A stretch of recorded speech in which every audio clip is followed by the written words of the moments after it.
Hello बच्चों, मेरा नाम है अभिनव पाठक और मैं लेकर आया हूं आपके पास क्लास 10th का अगला वन शॉट जिसका नाम है द्विघात समीकरण। ठीक, बहुत ही इंपॉर्टेंट चैप्टर है। चौथा चैप्टर हम लोगों को दिया गया प्रश्नावली अगर देखेंगे तो चौथी प्रश्नावली हम लोगों को दी गई है अपने बुक में। इससे पहले हम लोग 3 वन शॉट कंप्लीट कर चुके हैं। पहला वन शॉट हम लोगों ने किसका देखा था? वास्तविक संख्याओं के बारे में जाना था। वास्तविक संख्याओं से जो चैप्टर पहला चैप्टर है उसका वन शॉट देखा था। दूसरा वन शॉट हमने देखा था त्रिकोणमिति के परिचय के बारे में। त्रिकोणमिति के परिचय का वन शॉट हम लोगों ने कंप्लीट किया था। तीसरा वन शॉट हम लोगों ने देखा दो चर वाले रैखिक समीकरण के बारे में। इसीलिए हमने चौथा वन शॉट द्विघात समीकरण लिया है, क्योंकि दो चर वाले रैखिक समीकरण मतलब समीकरण की बात हम कर चुके हैं। दो चर वाले रैखिक समीकरण युग्म का जो वन शॉट था वो हम लोग कंप्लीट कर चुके हैं और मैंने देखा था, सभी के कमेंट्स भी पढ़े थे। मैं जरूर कमेंट्स पढ़ता हूं जब भी आपका लेक्चर कंप्लीट हो जाता है, तो जरूर आप लोग कमेंट्स करके जरूर बताया करो कि कैसा था वन शॉट या कैसा लगा आपको। मैं जरूर उसको देखता हूं, सबके कमेंट्स में एक बार पढ़ता हूं।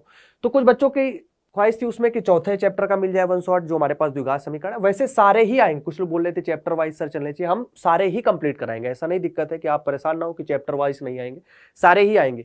अभी हम द्विघात समीकरण का कर रहे हैं, अब इसके बाद जो वन शॉट आएगा वो मैं अभी से बता रहा हूं कि आपको वन शॉट बहुपद का ही देंगे। ठीक, क्योंकि ये तीनों चीजें कैसी है, ये अगर आप देखो बहुपद है, द्विघात समीकरण है, दो चर वाले रैखिक समीकरण है, कहीं ना कहीं एक दूसरे से जुड़े हुए हैं। सब में बीजगणित की ही बात हो रही है, तो कहीं ना कहीं एक दूसरे से जुड़े हुए हैं, तो इनके वन शॉट हम एक साथ करेंगे। ठीक है, तो इसके बाद वन शॉट जो देंगे वो द्विघात का बहुपद का दे देंगे।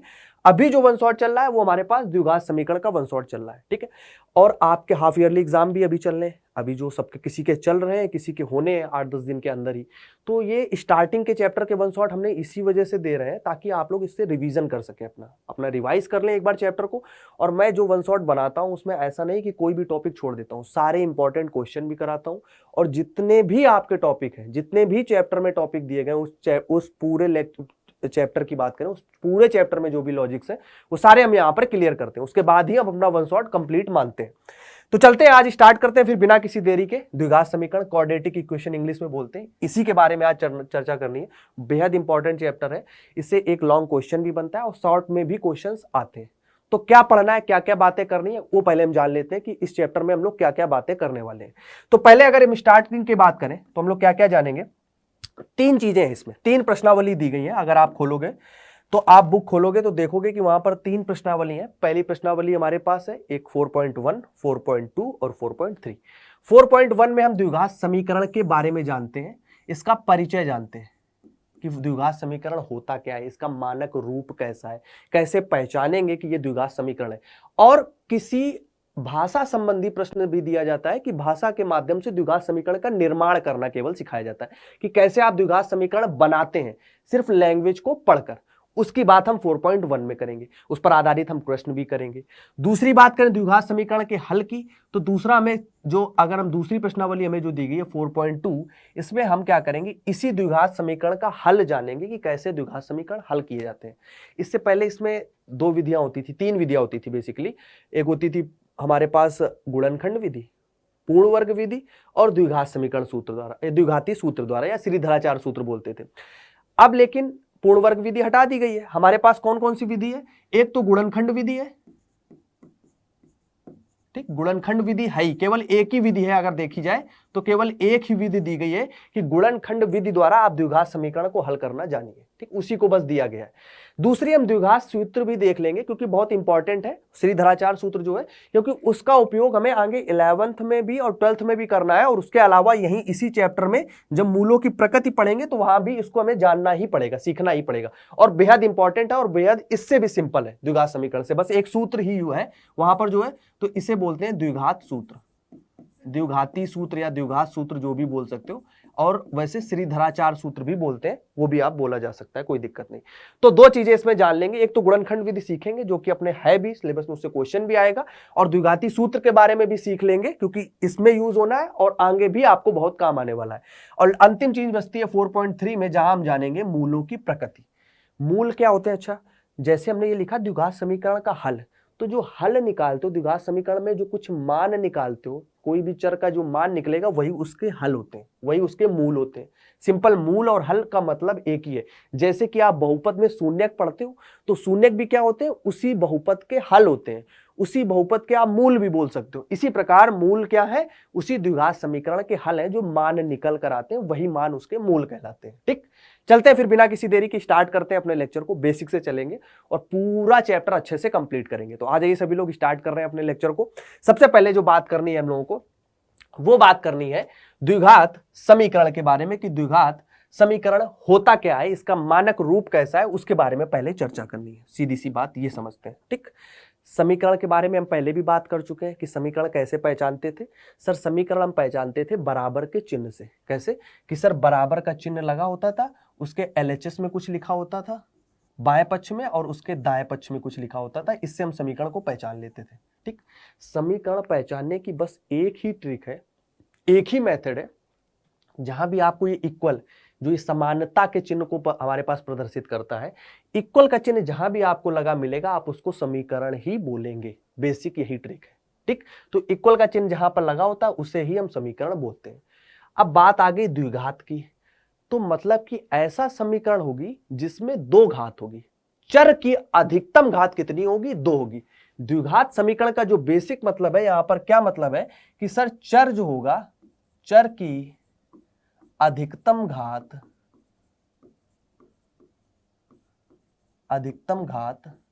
2 होगी। ठीक, क्योंकि द्विघात लगा है इस वजह से। ठीक, 2 होगी। तो जब चर की किसी भी समीकरण में जब चर की अधिकतम घात 2 होती है तो उसे हम द्विघात समीकरण बोलेंगे। फॉर एग्जाम्पल एक समीकरण मैंने लिखा 3x² प्लस का 4x माइनस का 6 इक्वल टू 0। एक हमने द्विघात समीकरण लिखा। इसमें आपको दिख रहा है कि चर की अधिकतम घात 2 है। चर के बारे में पता है, पिछले पहले वन शॉट में भी बताया था। चर x यहाँ पे लगा है, ये y के रूप में भी हो सकता है, ये z के रूप में भी हो सकता है, वो p q कुछ भी लिख सकता है, u भी। चर ऐसी राशि होती है जिसका मान समय के साथ परिवर्तित होता रहता है, जिसका मान निश्चित नहीं होता है। ये 3 4 6 क्या है, ये अचर मान है। x², ये x जो लिखा है ये क्या है, सब चर है, किनका मान निश्चित नहीं है, कुछ भी हो सकता है। ठीक, तो चर वो राशि है जिनका मान निश्चित नहीं है। ये x के रूप में लिखी है, ऐसा हम ऐसा भी लिख सकते हैं कि इसको हम y के रूप में लिख दें, 3y² 4y minus 6 equal to 0। इसको हम z के रूप में भी लिख सकते हैं, 4z माइनस 6 इक्वल टू 0। तो उसके लिए नहीं परेशान होना है। चर की जो अधिकतम घात होगी वो आपको देखनी है, वो 2 होगी। ठीक, ये बात क्लियर है, कोई दिक्कत यहाँ तक, कोई समस्या? अब इस समीकरण की छोटी सी थोड़ी बातें समझ लेते हैं। इस समीकरण में चर की अधिकतम घात कितनी है, 2। बाकी छोटे वाले को नहीं देखना, x की घात 1 है, यहाँ पे x की घात 0 होगी क्योंकि उसकी वैल्यू 1 होती है, उससे कोई दिक्कत नहीं। लेकिन हमें सबसे ज्यादा देखना किस पे, कि चर जो लगा उसकी अधिकतम घात कितनी होनी चाहिए, 2। तो ये क्या है, द्विघात समीकरण है जो पूरे रूप में हमें दिया गया है। ऐसा भी हो सकता है, ये कोई जरूरी नहीं, ऐसा भी हो सकता है कि 3x² प्लस का 4x इक्वल टू 0 लिख दे, ये -6 वाला टर्म ना हो, कोई दिक्कत नहीं। लेकिन चर की अभी भी अधिकतम घात 2 है, तो ये भी द्विघात समीकरण है। ऐसा भी हो सकता है कि केवल 3x² और -6 इक्वल टू 0 लिख दे, ये 4x वाला टर्म भी ना हो, कोई दिक्कत नहीं, 4x वाला पद ना हो, तो भी ये क्या है, द्विघात समीकरण है, क्योंकि चर की अधिकतम घात 2 है। ऐसा भी हो सकता है कि ये 3x² इक्वल टू 0, तो ये भी एक द्विघात समीकरण है। यहां पर जो x चर था उसकी अधिकतम घात हमारे पास 2 वाला हमें पद अभी मिल रहा है, मतलब कि द्विघात समीकरण है। लेकिन अगर हम ये लिख देंगे 4x माइनस 6 इक्वल टू 0, तो ये एक द्विघात समीकरण नहीं है, क्योंकि यहां पर चर की अधिकतम घात 2 नहीं है, यहां पर अधिकतम घात कितनी है, 1 है। या फिर हम ऐसा लिख दें कि 4x³ प्लस का 3x² प्लस का 4x माइनस का 6 इक्वल टू 0, तो ये भी एक द्विघात समीकरण नहीं, क्योंकि चर की हम क्या देखते हैं, अधिकतम घात। अधिकतम घात यहां पर कितनी हो गई, 3। 2 तो है, 3x² वाला टर्म है, लेकिन चर की जो अधिकतम घात हो गई वो 3 हो गई। सबसे ज्यादा घात वाला चर कौन सा है, वो घात 3 का हमें दिख रहा है सर, कि ये 4x³ है, मतलब कि यह एक द्विघात समीकरण नहीं है। सीधी सी बात, द्विघात समीकरण हमें कब मिलेगा, जब चर की अधिकतम घात 2, बाकी अधिकतम घात वाला कोई अन्य चर ना हो, न्यूनतम घात वाले चर हो या ना हो, उससे कोई फर्क नहीं पड़ता है। ठीक, यहां तक बात क्लियर हो गई सभी को। अब चलते हैं आगे, इसके मानक रूप की बात करें तो इसका मानक रूप क्या होता है, मानक रूप, ठीक, मानक रूप हम इस स्टैंडर्ड फॉर्म में लिखते हैं कि सारे पद होने चाहिए, मतलब स्क्वायर वाला, फिर x की घात 1 वाला, फिर x की घात 0 वाला, मतलब कांस्टेंट पद भी, x की घात 1 वाला भी, x की घात 2 वाला। तो ये कैसे लिखते हैं, ax² प्लस का bx प्लस का c इक्वल टू 0। ठीक, कोई दिक्कत नहीं। ये इसका मानक रूप होता है जिसमें सारे पद दिख रहे हैं कि घात 2 से स्टार्ट हुआ, फिर घात 1 और फिर ये घात 0 और बस कांस्टेंट वाले पद तक हम चले गए। ठीक, इक्वल टू 0 यही दिखा रहा है कि ये समीकरण है। यहां पर ए बी सी क्या है? ए बी सी वास्तविक संख्या है। क्या है? ए बी सी क्या है? जहां ए कॉमा बी कॉमा सी वास्तविक संख्याएं, वास्तविक संख्याएं। वास्तविक संख्याओं के बारे में हम लोग सारी चीजें जानते ही हैं, तो ये क्या है? वास्तविक संख्या है। और एक बेहद इंपॉर्टेंट चीज कि ए का मान कभी 0 के इक्वल नहीं होगा। बी सी 0 हो सकते हैं, ये आपने देखा। यहां पर अगर देखो तो सी की वैल्यू 0 है, ए की वैल्यू कितनी है? 3 है, बी की वैल्यू कितनी है? सर बी की वैल्यू 4 है। ठीक, ए की वैल्यू 3, बी की वैल्यू 4, सी है ही नहीं तो मतलब कि 0 है। यहां पर देखो, यहां पर ए की वैल्यू कितनी है? 3 है, यहां पर बी की वैल्यू 0 है और सी की वैल्यू कितनी हो गई? माइनस का 6, चिन्ह सहित लेते हैं तो माइनस का 6। अब यहां पर देखो तो ए की वैल्यू तो 3 है, लेकिन बी की वैल्यू 0 हो गई और सी की वैल्यू 0 हो गई। ठीक, यहां पर ए की वैल्यू 3 है, बी की वैल्यू 4 है और सी की वैल्यू कितनी हो गई? माइनस का 6 हो गई। आप देख रहे हैं कि ए हर जगह है, ए कभी भी 0 के बराबर नहीं है। 3 3 3 3 मतलब ए तो कभी 0 के बराबर होगा ही नहीं। क्यों? क्योंकि ए अगर 0 हो गया, ये अगर 0 हो गया तो यहां पर 0 आ जाएगा पूरा, क्योंकि इसके साथ गुणा में है। प्लस बचेगा bx प्लस बचेगा c इक्वल टू 0। और हमने बताया कि द्विघात समीकरण में चर की अधिकतम घात 2 होती है। अब यहां चर की अधिकतम घात कितनी बची? सिर्फ 1 बची, तो ये द्विघात समीकरण ही नहीं रहा। अगर द्विघात समीकरण नहीं रहा तो इसकी परिभाषा कैसे ये फॉलो होगी? तो परिभाषा तभी फॉलो होगी जब ए का मान कभी 0 के इक्वल ना हो। अगर ए 0 हो गया तो ये पूरा पद 0 हो जाएगा, इससे ये द्विघात समीकरण नहीं बचेगा। पता नहीं कौन सा समीकरण बचेगा, ये एक घात में बचेगा, रैखिक समीकरण हो जाएगा। तो हमें चाहिए द्विघात समीकरण।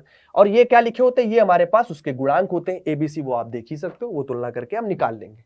तो ये बेसिक सी बात हो गई द्विघात समीकरण के बारे में। ये हमारे पास द्विघात समीकरण का मानक रूप है, ax square plus bx plus c equal to 0। ठीक, अब यहाँ पे कभी b वाला टर्म 0 होगा तो ax square plus c equal to 0 होगा, कभी c वाला टर्म 0 होगा तो ax square plus bx equal to 0 हो जाएगा, कभी हमारे पास ये दोनों 0 होंगे तो ax स्क्वायर इक्वल टू 0 हो जाएगा। बस यही 3 रूप में मिलेगा समीकरण। अब इस पर आधारित प्रश्न कैसे बनते हैं? तो इस पर जो प्रश्न बनते हैं उनकी हम बात करते हैं डायरेक्टली। सीधे जो क्वेश्चंस लाए कुछ कि क्वेश्चन कैसा बनता है। क्वेश्चन कुछ इस रूप का बनेगा। एक तो ये बनेगा कि आपको पहचान के बताना पड़ेगा। 4.1 एक्सरसाइज में जो क्वेश्चन है, इन्हीं 2-3 क्वेश्चन करेंगे, इसी से पूरी एक्सरसाइज कंप्लीट हो जाएगी। कह रहा है आपको देख के ये बताना होगा कि ये द्विघात समीकरण है या नहीं, क्योंकि डायरेक्टली रूप में नहीं दिए हैं। देखो कुछ भी लिखा हुआ है, कुछ गुणा जोड़ घटाने भाग में लिखे हुए हैं, और इनको देखकर हमें बताना है कि ये द्विघात समीकरण है या नहीं। वो कैसे निकलेंगे? इनको हल करके। जब इनको सिंप्लीफाई करके एक रूप में लाएंगे, इस मानक रूप के पदों में बदलेंगे, जो मानक रूप अभी पढ़ा, तो उस मानक रूप में जब ये सेटिस्फाइड होंगे कि x चर की अधिकतम घात 2 है, बस हम कह देंगे द्विघात समीकरण है, अन्यथा नहीं है। और दूसरा बनता है इस प्रकार का प्रश्न कि हमें समीकरण का निर्माण करना होगा, द्विघात समीकरण का सिर्फ निर्माण करना होगा, अभी हल करना नहीं सीखना है 4.1 में। तो चलते हैं, पहले सीखते हैं कि हमारे पास ये कैसे हम पहचानेंगे कि ये द्विघात समीकरण है या नहीं। पहला वाला उठाते हैं, पहला वाला हम कर रहे हैं। ठीक, पहला वाला लिख लेते हैं एक बार। 2x minus 1 x minus 3 equal to x plus 5। मैंने सारे टफ वाले क्वेश्चन लिए हैं ताकि आप आसान वाले तो सारे लोग कर ही लोगे। तो मैं जितने अच्छे क्वेश्चन हो सकते थे अच्छे लेवल के, सारे हमने अच्छे लेवल के क्वेश्चन लिए हैं जो बेहद इंपॉर्टेंट है और जिसमें लोग फंसते रहते हैं। इस वजह से मैंने वही क्वेश्चन लिए। तो बस आप ध्यान से देखते रहिए, पूरे लेक्चर को फोकस होकर एक बार देख लीजिए। ज्यादा बड़ा लेक्चर नहीं होगा, बहुत छोटा लेक्चर होगा, डेढ़ घंटे के आसपास होगा, लेकिन पूरा रिवाइज हो जाएगा, ये मेरी गारंटी है। बस एक बार आप पढ़ के जाएंगे पूरा लेक्चर, हाफ ईयरली का एक एक क्वेश्चन करके आएंगे जब आपका एग्जाम होगा। ठीक है, चलते हैं। ईयरली होगा तब तो करेंगे ही। 2x माइनस 1 x माइनस 3 गुणा करते हैं। 2x का पहले x माइनस 3 में, तो 2x का पहले होगा गुणा करना, तुम लोग को आता है, 9 से सीख रहे हैं, खूब गुणा करना आता है। पहले 2x का x माइनस 3 में, तो 2x स्क्वायर, फिर 2x का 2 3 6x माइनस का, फिर माइनस के 1 का तो माइनस का x और प्लस का 3 इक्वल टू आ जाओ x का इसमें x स्क्वायर माइनस का x माइनस का 5x प्लस का 5x और माइनस का 5, ये आ गया। एक्स स्क्वायर वाले एक साथ ले लेते, 2x स्क्वायर, एक्स स्क्वायर एक साथ ले आओ तो कितना हो जाएगा हमारे पास? एक्स स्क्वायर इधर आएगा, ये माइनस का एक्स स्क्वायर हो जाएगा। ठीक, कोई दिक्कत नहीं। ये 6x है, ये x है। ठीक, माइनस एक्स, ये माइनस एक्स काट लो, ये माइनस एक्स है, ये माइनस एक्स है, काट दो। ये माइनस 6x है, इधर आएगा ये, तो ये माइनस 6x है, और 5x को इधर ले आते हैं तो माइनस का 5x हो जाएगा। ये प्लस का 3 है, इधर आएगा ये माइनस का 5 तो प्लस का 5 हो जाएगा और इक्वल टू हमारे पास 0 हो जाएगा। ठीक, हमने ये भी इधर ले लिया, ये भी इधर ले लिया, ये भी इधर ले लिया, तो इधर क्या बचा 0, तो 0 लिख दिया। क्लियर है यहाँ तक? कोई दिक्कत, कोई समस्या? अब यहाँ पर क्या हुआ, एक्स स्क्वायर हो गया, 2x square minus x square, minus 6x minus 5x minus का 11x हो गया, 5 और 3 8 हो गया, इक्वल टू 0। अब ये देख के बताओ क्या द्विघात समीकरण है ये? सर हमें ये तो देख के लग रहा है कि द्विघात समीकरण है। सर चर की अधिकतम घात 2 है, बाकी हमें पूरे पद भी दिख रहे हैं, bx और cx भी हमें bx और c भी हमें दिख रहा है, कोई दिक्कत नहीं है। X square minus 11x plus 8 equal to 0 एक द्विघात समीकरण है। सर हम कह सकते हैं क्योंकि चर की अधिकतम घात हमारे पास कितनी है? सर चर की अधिकतम घात हमारे पास 2 है, तो हाँ ये द्विघात समीकरण है। पहला वाला सॉल्व हो गया। बस ऐसे ही क्वेश्चन सॉल्व करने, बिल्कुल जल्दबाजी नहीं, आराम से एक एक क्वेश्चन खोलिए। चिन्ह का बहुत ध्यान रखिए कि चिन्ह कैसा आ रहा है, कब प्लस माइनस है, बस और क्वेश्चन सॉल्व हो जाएगा आपका। चले अगले क्वेश्चन पर। अगला क्वेश्चन क्या है? अगला क्वेश्चन देखते हैं, दूसरा वाला करते हैं। एक्स स्क्वायर माइनस का 2x इक्वल टू -2 और 3 माइनस एक्स, करते हैं गुणा। ये हो गया एक्स स्क्वायर माइनस का 2x, -2 का इसमें गणा करेंगे माइनस का 6, -2 का माइनस एक्स में होगा तो प्लस का 2x हो जाएगा। ठीक, ये आ गया एक्स स्क्वायर माइनस 2x, ये भी इधर ले आया तो ये भी माइनस का 2x हो जाएगा, -6 इधर आया प्लस का 6 हो गया इक्वल टू 0, तो एक्स स्क्वायर माइनस का 4x प्लस का 6 इक्वल टू 0। हाँ सर ये भी द्विघात समीकरण है, दिख रहा है द्विघात समीकरण है, चर की अधिकतम घात 2 है, कोई दिक्कत नहीं, ये भी सर एक द्विघात समीकरण है, तो ये भी लिख देंगे हाँ सर द्विघात समीकरण है। चलो तीसरा करो। तीसरा क्वेश्चन क्या कह रहा है? तीसरा करते हैं। तीसरा करते हैं, एक्स स्क्वायर इधर खोलना है, इधर तो बना ही है पहले से, इधर ही केवल खोलना है, इसी का होल स्क्वायर खोलना है। जैसे इधर भी ये बना था, सिर्फ इधर खोलना था, तो इधर जो बना है उसको ऐसे ही रहने देते हैं, एक्स स्क्वायर, ये सेकेंड हो गया।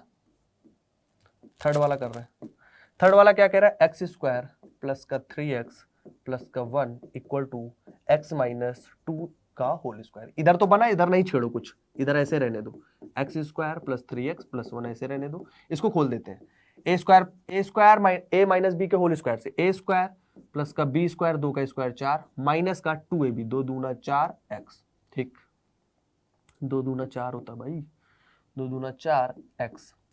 अब ये कितना हो गया? एक्स स्क्वायर, तो एक्स स्क्वायर से एक्स स्क्वायर कट जाएगा, इधर भी प्लस का है इधर भी प्लस का है, कट जाएगा। ये बचा 3x, इधर ले आओ, ये हो जाएगा प्लस का 4x, ये प्लस का 1, 4 इधर ले आओ तो माइनस का 4 इक्वल टू 0, तो 3x और प्लस 4x हो जाएगा 7x इक्वल टू, ये भी हो जाएगा माइनस का 3 इक्वल टू 0।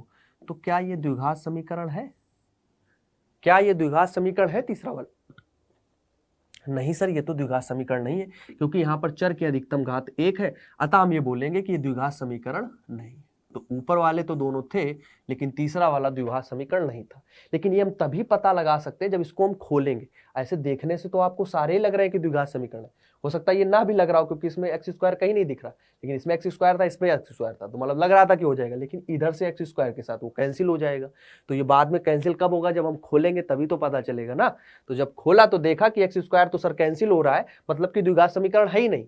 तो ये हमें हमेशा प्रश्न को पूरा सिंप्लीफाई कर लेना, उसके बाद ही लिखना है कि है या नहीं है, बस आराम से। और बाकी सिंपल है, ये गुणा भाग जोड़ घटाना आता ही है आपको, ये सब आसानी से कर ही लोगे, उसमें कोई दिक्कत की बात ही नहीं है। ठीक है, चले अगला। इसका सेकेंड टाइप वेरिएंट जो बनता है इसी प्रश्नावली में, दूसरे टाइप का क्वेश्चन जो बनता है वो समीकरण के निर्माण करने पर बनता है। अभी हल नहीं करना है, सिर्फ निर्माण करना है क्वेश्चन को पढ़कर। क्या कह रहा है, कैसे करना होता है देखते हैं, पढ़ते हैं। कह रहा है निम्न स्थितियों में द्विघात समीकरण को रूप में व्यक्त करना है, हमें कोई दिक्कत नहीं, व्यक्त करेंगे।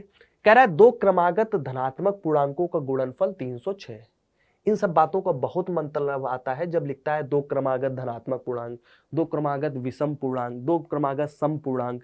तो इन सब का मानने वाला जो प्रोसेस है वो आपको एकदम दिमाग में बैठ जाना चाहिए कि हर एक्सरसाइज में कहीं ना कहीं काम आ जाता है। कभी बहुपद में आ रहा होता है, कभी चल रहा होता है, कभी द्विघात समीकरण में चल रहा है, अभी 2 चर वाले रैखिक समीकरण चला था वहां भी मानने को आता है। तो जब भी, और ये आगे आता रहेगा 11th-12th में, तो इसका कॉन्सेप्ट हमेशा पकड़ लेना है कि हम कैसे मानते हैं, कब हम क्या मानते हैं, किस प्रोसेस से मानते हैं। उससे क्या होगा कि उससे आपका ये लॉजिक क्लियर रहेगा कि कब हमें क्या करना है। अब यहां पर बात करी गई है 2 क्रमागत धनात्मक पूर्णांकों के बारे में। पूर्णांक क्या होते हैं? अच्छा, पूर्णांक तो आपको पता है कि पूर्णांक सर हम जैसे हम संख्या रेखा बनाते थे सर, तो संख्या रेखा पर ये 0 होता था, इधर +1 +2 +3, इधर -1 -2 -3 और इधर प्लस अनंत तरफ, इधर माइनस अनंत। तो ये जो धनात्मक पूर्णांक हो जाते थे सर ये वाले, और ये ऋणात्मक पूर्णांक हो जाते थे। 0 ना तो धनात्मक था ना ऋणात्मक था, ये वास्तविक संख्याओं में हमने सब सीख लिया था। तो धनात्मक पूर्णांक कौन से होते हैं सर? धनात्मक पूर्णांक हमारे पास ऐसे 1 2 3 4 5 6 डैश ऐसे चलते चले जाएंगे, ये होते हैं।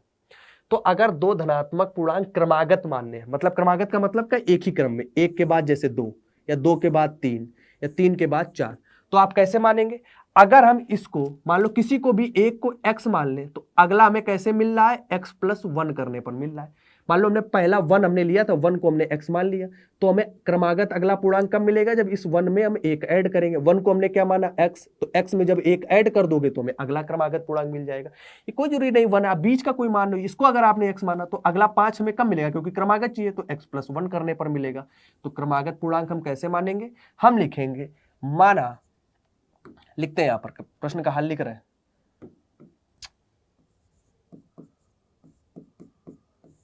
माना क्रमागत,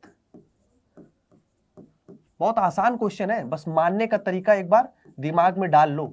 मांगा क्रमागत धनात्मक पूर्णांक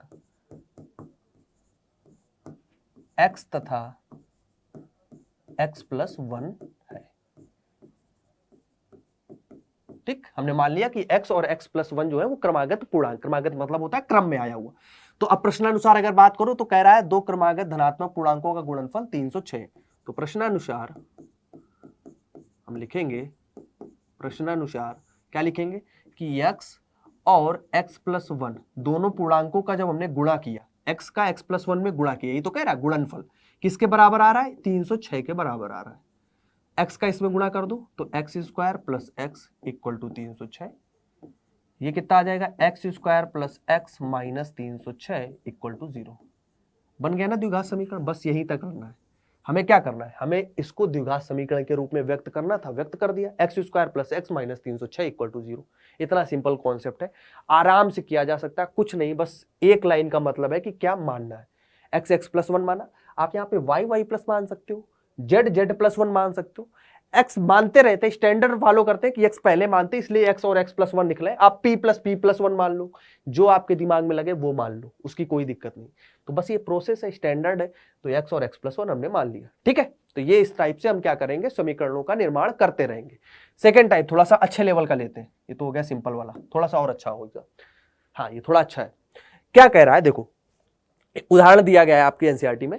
कह रहा है जॉन और जीवंती दोनों के पास कुल मिलाकर 45 कंचे हैं। दो लोग हैं, हम और तुम दो लोग हैं, दोनों के पास 45 कंचे हैं मिलाकर।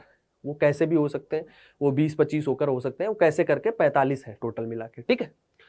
दोनों 5-5 कंचे खो देते हैं, 5-5 कंचे खो दिए उसने, ठीक। मतलब आपके पास अगर 20 थे और मेरे पास 25 थे, तुमने भी 5 खो दिए तो हमारे पास 15 बचे 20 से, हमने 5 खो दिए 25 थे 20 बचे, मतलब 15 और 20 बचे। सिंपल सा एक मेथड मार रहे हैं कि इतने थे और इतने बचे। अब क्या कह रहा है आगे? आगे ये कह रहा है कि दोनों 5-5 खो देते हैं और अब उनके पास कंचों की संख्या का गुणनफल 124 है। इस बात को हमें क्या करना है? समीकरण के रूप में दर्शाना है। अब जो संख्या, अब जो बचे कंचे हैं उनका जो गुणनफल आ रहा है वो 124 के बराबर आ रहा है। तो हमें इसको समीकरण के रूप में निर्माण करके लिखना है। ये सब बातों का अभी तो संख्याओं में बात हो रही है। लिखते हैं क्या है। कौन लोग थे? जॉन और जीवंती दो लोग थे, माना। हल कर रहे हैं, इसको डायरेक्टली लिखते हैं, सॉल्व करते हैं। हम मान लेते हैं कि जॉन के पास x कंचे थे और जीवंती के पास y कंचे थे। कोई दो अलग अलग संख्याएं थी, वो कुछ भी हो सकती है, x का मान कुछ भी हो सकता है, y का मान कुछ भी हो सकता है, बस दोनों मिलाकर वो 45 हो रहे होंगे। लिखते हैं, माना जॉन और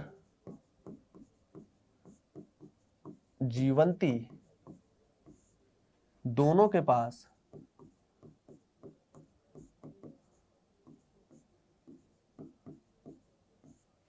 x तथा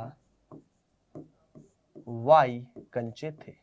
हमने ये मान लिया, उनके पास पहले जो कंचे थे वो x तथा y थे। हमने मान लिया जॉन और जीवंती दोनों के पास x तथा y कंचे थे, ठीक। दोनों के पास x और y कंचे थे, ठीक। जॉन के पास x थे और जीवंती के पास y थे, हमने मान लिया। अब कह रहा है कि दोनों को मिलाकर 45 कंचे थे इनके पास, तो x प्लस वाई एक समीकरण तो यहां से बन जाएगा कि x plus Y equal to 45 है। इसको हमने समीकरण 1 दे दिया क्योंकि जॉन के पास हमने x माना है, जीवंती के पास y माना है, तो दोनों समीकरणों का जो योग है, मतलब दोनों लोगों की संख्याओं का योग है, दोनों लोगों के पास जो कंचों का योग है x और y, वो 45 के बराबर है। ठीक है, यही तो बोला उसने। फिर इसने कहा कि दोनों ने 5-5 कंचे खो दिए। लिखते हैं यहां पर, जब 5-5 कंचे खो दिए, जब लिखते हैं 5-5 कंचे खोने के बाद, कंचे खोने के बाद क्या कंडीशन बनी उसकी बात करते हैं। जब 5-5 कंचे खो दिए, सीधी सी बात समझो, जॉन के पास पहले कितने थे x, तो कितने बच्चे जॉन के पास, पहले लिखते हैं जॉन के पास, तो जॉन के पास कितने बचे, जॉन के पास, सर जॉन के पास जो बचे कंचे हैं वो हो गए x माइनस 5। ये समझ में आया x माइनस 5 कैसे हो गए, क्योंकि प्रारंभ में हमने x माना है और जीवंती के पास हमने y माना है, तो जॉन ने भी 5 खोए हैं तो x माइनस 5, x से 5 कम होंगे ना, मान लो 25 थे तो 5 कम हुए तो 20 बचे ना, तो x से हमने 5 कम कर दिए।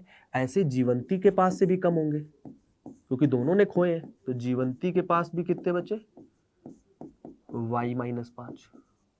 ठीक, यहां तक बात क्लियर कि जॉन ने भी 5 कंचे खो दिए, जीवंती ने भी खो दिए, दोनों के पास एक्स वाई थे, दोनों ने 5-5 कंचे खो दिए, तो दोनों से 5-5 हमने कम कर दिए, ले लिए मतलब एक प्रकार से। ठीक, अब उनके पास कंचों का संख्या का गुणनफल 124 है।